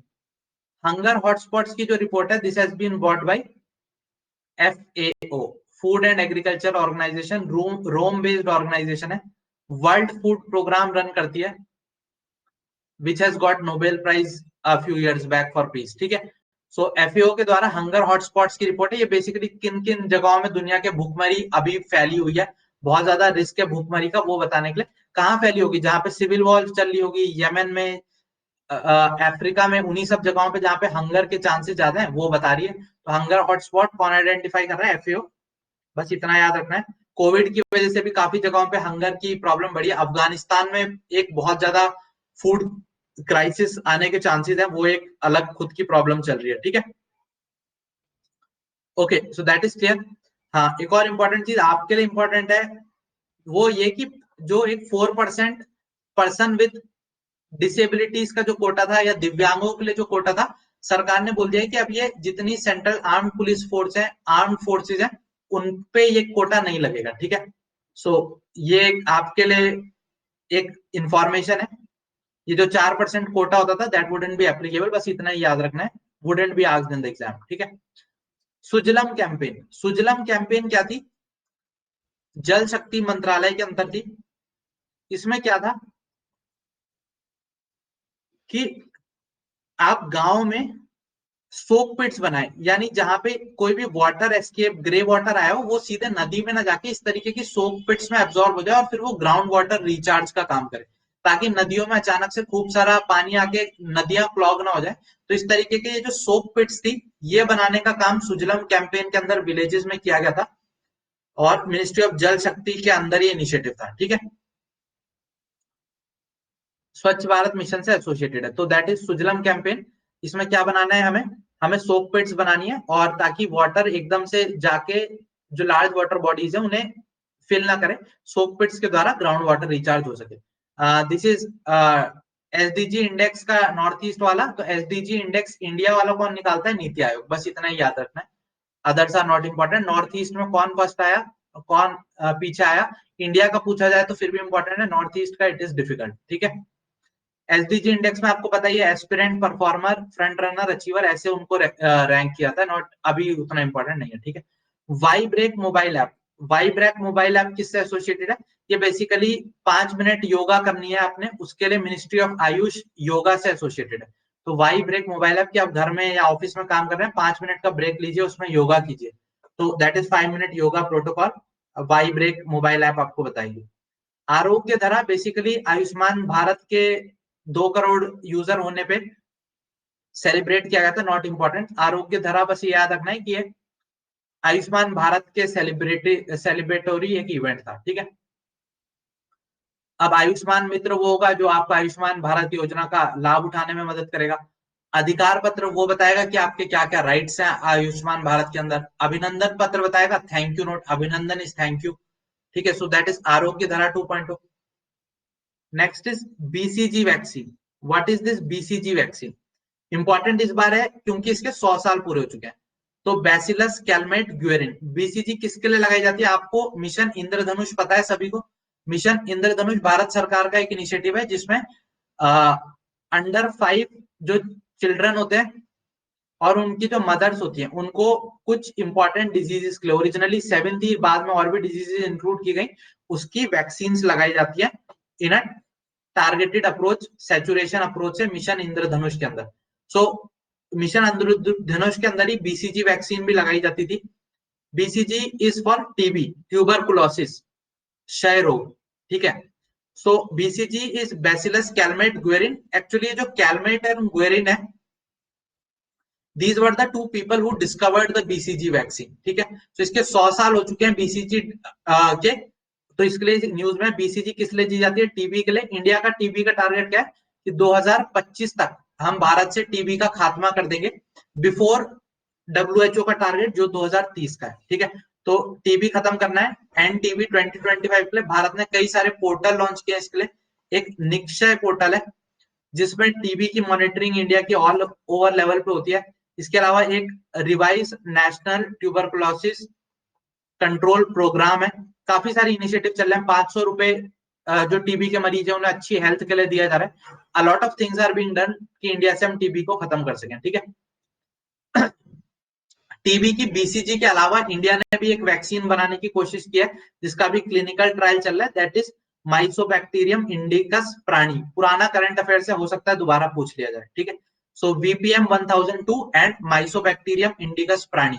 तो ये इंडिया के द्वारा आईसीएमआर के द्वारा जो बीसीजी की वैक्सीन, बीसीजी के अलावा टीबी की जो वैक्सीन थी उस पे है। माइसोबैक्टीरियम इंडिकस प्राणी, ये प्राणी असल में वो इंडिविजुअल थे जिनके who played an important role in formulation of this vaccine, ठीक है। दूसरा, टीबी होता किससे? आई होप ये सबको पता होगा। माइसोबैक्टीरियम बैक्टीरियल डिजीज है टीबी, माइकोबैक्टीरियम से होती है, ठीक है। बीसीजी जितना आप इक्वेटर से दूर जाएंगे उतनी ज्यादा सक्सेसफुल होती है, ठीक है। Okay, so that is there. इसके अलावा तो बाकी सब वही है। टीबी में होता क्या है वो सब आपको बताइए। इसरो अभी ईओएस थी, अर्थ ऑब्जर्वेशन सैटेलाइट 3 लॉन्च करना चाह रही थी लेकिन वो फेल हो गई, वो अच्छे से पहुंच नहीं पाई। सो दैट वाज देयर, अच्छे से पहुंच नहीं पाई तो फेल हो गई, तो फेलियर पे सवाल आएगा नहीं। इंडिया का जियो स्पेशियल डेटा पहले तक रेगुलेटेड था, यानी भारत के मैप्स और जितना भी डेटा है ऐसा GIS based data, satellite based data, पहले वो पब्लिकली एक्सेसिबल नहीं होता था, बट अब गवर्नमेंट उसे फ्रीली प्रोवाइड करवा रही है लोगों को और एट अ नॉमिनल रेट, ठीक है। सो बस ये याद रखना है। अब इसकी इतनी डिटेल की इसका नेटमो क्या कर रहा है और ये क्या कर रहा है, not important. Survey of India one of the oldest department of India है जो इंडिया की मैपिंग रिलेटेड चीजों से डील करता है, ठीक है। ओके, सो आई होप इतना सबको समझ आ रहा है, सारे साथी जुड़े हुए हैं। Is this much clear to all? Okay, okay, इतने में किसी को कोई डाउट? कितने साथी अभी भी सोए नहीं है, जगे हुए हैं? सारे जगे हुए हैं कि सो गए? जगे हुए हैं, जगे हुए हैं, बढ़िया बात है। सोना नहीं है गाइस, अभी सो जाएंगे तो किस्मत सो जाएगी। अगला 1 महीना अगर हम जग गए, next 1 month if we remain awake we would crack this exam. But अगर हम अभी सो गए तो हो सकता है हमारी किस्मत ना सो जाए। किस्मत को जगाने के लिए हमें भी जगे रहना होगा। नेक्स्ट है जियो हेरिटेज साइट। तो आपने वर्ल्ड हेरिटेज साइट्स के बारे में सुना होगा, एक ये जियो हेरिटेज साइट्स का भी है। ग्लोबली जो जियो हेरिटेज साइट्स हैं they are again recognised by UNESCO. जैसे world heritage site UNESCO recognise करता है, वैसे जियो हेरिटेज साइट्स भी यूनेस्को करता है। क्या इंडिया में कोई जियो हेरिटेज साइट है? Answer is no. तो इंडिया ने अब कोई ग्लोबल जियो हेरिटेज साइट है नहीं, तो इंडिया ने खुद से ही अपनी कुछ जियो हेरिटेज साइट बना रखी है। कौन सी है नॉट इंपॉर्टेंट, बस जगहें आपको पता नहीं चाहिए बिकॉज बहुत सारी लोकली ऐसी रिकॉग्नाइज है। वही जो जियोलॉजिकल सर्वे ऑफ इंडिया, उसने ऐसी काफी सारी साइट्स बनाई हैं, बताई हुई हैं। इसके अलावा भी बहुत है, सो लिस्ट आपके एग्जाम में नहीं आएगी। जियो हेरिटेज साइट इंडिया में कोई है नहीं, यूनेस्को के द्वारा जो रिकॉग्नाइज्ड हो नहीं। वर्ल्ड हेरिटेज साइट जो इंडिया की यूनेस्को द्वारा रिकॉग्नाइज्ड है वो है, हाँ है, ठीक है। सो कुछ इंपॉर्टेंट जगहें दी आपको पता होना चाहिए। मझौली क्या है, इंडिया का लार्जेस्ट रिवराइन आइलैंड है, ब्रह्मपुत्रा पे लोकेटेड है। लोकटक लेक आपको पता है लार्जेस्ट फ्रेश वाटर लेक है नॉर्थ ईस्ट की। यहाँ पे आपका नेशनल पार्क भी है, कैबुल लामजाओ। यहाँ पे आपको बार्किंग डियर भी दिखता है। फुमदीज जो फ्लोटिंग वो दिखते हैं, वो भी है। इंडिया की ओनली फ्लोटिंग नेशनल पार्क भी लोकटक में ही है, केबुल लामजाओ, ठीक है। इसके अलावा कुछ केव्स दी हुई हैं, all of that is there, not important. याद ये रखना है कि इंडिया में कोई ग्लोबल जियो पार्क जो यूनेस्को के द्वारा रिकॉग्नाइज्ड है वो नहीं है। इंडिया में domestically GSI, geological survey of India, recognise करता है। इंडिगो, इंडिगो क्या है, जैसे इंसान का जीनोमिक सीक्वेंस होती है कि आपका जीन निकाला, उसको स्टडी करा और देखा उस जीन से कौन सा ट्रेट निकल सकता है। वही चीज काउ के साथ भी की गई, कैटल के साथ भी की गई। और इंडिया का जो फर्स्ट कैटल जीनोमिक चिप है जो पूरी तरीके से इंडिया में बना है, इंडिजीनस कैटल वेराइटीज के लिए, और वर्ल्ड का लार्जेस्ट है, वो उसका नाम क्या रखा गया है, इंडिगाओ। तो इंडिगाओ क्या है, इंडिगाओ है इंडिया का फर्स्ट कैटल जीनोमिक चिप। यानी कोई आपने देसी वेराइटी पकड़ी गाय की या भैंस की, सपोज आपने कांकरेज पकड़ी, कांकरेज वेराइटी है, या आपने थार पारकर पकड़ी या ओंगले पकड़ी, ये सब इंडिया की इंडिजीनस कैटल्स हैं। जैसे होल्स्टीन, ये सब यूरोपियन काउज हैं। इंडियन अपनी देसी गाय, ओंगले हो गई, कांकरेज हो गई, ऑल दीज आर इंडिया का डोमेस्टिक कैटल। तो इंडिजीनस कैटल की एक और आजकल जो बहुत पॉपुलर चल रहा है वो है कि इनमें A2 प्रोटीन होता है, which is much more helpful. तो ऑल्दो हमारी जो इंडिजीनियस वेराइटीज ऑफ काउ है वो क्वांटिटी ऑफ मिल्क कम देती हैं, बट भले ही वो क्वांटिटी ऑफ मिल्क कम देती है, बट उनमें एक स्पेशल चीज होती है, that is A2 protein. So that is also something which is very, is a big fat these days, ठीक है। तो A2 प्रोटीन देती है। तो इसी तरीके से हमारी जो देसी गाय की वैरायटी है, उनके जीन्स निकाल के उनको एकदम स्टडी किया जाए और उसके बेसिस पे कैसे फ्यूचर नस्ल उन काउस की और इंप्रूव की जा सकती है इंडिजीनियसली, उसके लिए ये कैटल जीनोमिक चिप बनाई गई है इंडिगो, ठीक है। इंडिया में ही डेवलप हुई है, हैदराबाद बेस्ड इंस्टीट्यूशन के द्वारा। बहुत सालों पहले सीडीएस में ऐसे डायरेक्ट क्वेश्चन आते थे कि कौन सी स्पीसीज कहाँ की है। जैसे साहिवाल जो कैटल की स्पीसीज है वो हरियाणा की है। ओंगले जो कैटल की स्पीसीज है वो कहाँ की है, आंध्र प्रदेश की है। गिर नाम से क्लियर है, गुजरात की है। कांकरेज ये गुजरात राजस्थान के रीजन में मिलते हैं। तो बहुत पहले ऐसे क्वेश्चन आते थे, आई डोंट थिंक अब ऐसे आएंगे, बट बता दिया। Finally last topic of this वाला सेक्शन इज भारत सीरीज। तो अभी तक आपकी नंबर प्लेट कैसी होती होंगी, सपोज DL AY 1 2 3 4, ऐसी नंबर प्लेट होती है। तो कितने डिजिट हो गए, 4 5 6 7 8, और यहाँ पे भी नंबर होता होगा सपोज 03, ठीक है। तो 11 डिजिट की नंबर प्लेट होती है आपकी। ये जो नंबर होता है ये आपकी स्टेट बताता है, यूनियन टेरिटरी बताता है। तो हर एक स्टेट का अलग अलग नंबर होता था। तो अब लेकिन एक प्रोविजन है मोटर व्हीकल्स एक्ट के अंदर जो ये कहता था कि अगर आप सपोज आपकी जो गाड़ी है वो रजिस्टर्ड है लेट्स से आंध्र प्रदेश में, ठीक है। आंध्र प्रदेश की रजिस्टर्ड गाड़ी है और आप उसे ले आए सपोज महाराष्ट्र में, तो आप उस गाड़ी को महाराष्ट्र में 1 साल तक ही रख सकते हैं। उससे आगे आप रखेंगे तो you would have to get your vehicle registered in Maharashtra. तो ये एक मोटर व्हीकल्स एक्ट के अंदर प्रोविजन था, बट यूजुअली लोग ऐसा नहीं करते थे, वो दूसरी, और अगर नहीं करेंगे ऐसा तो आपका चालान कट सकता था।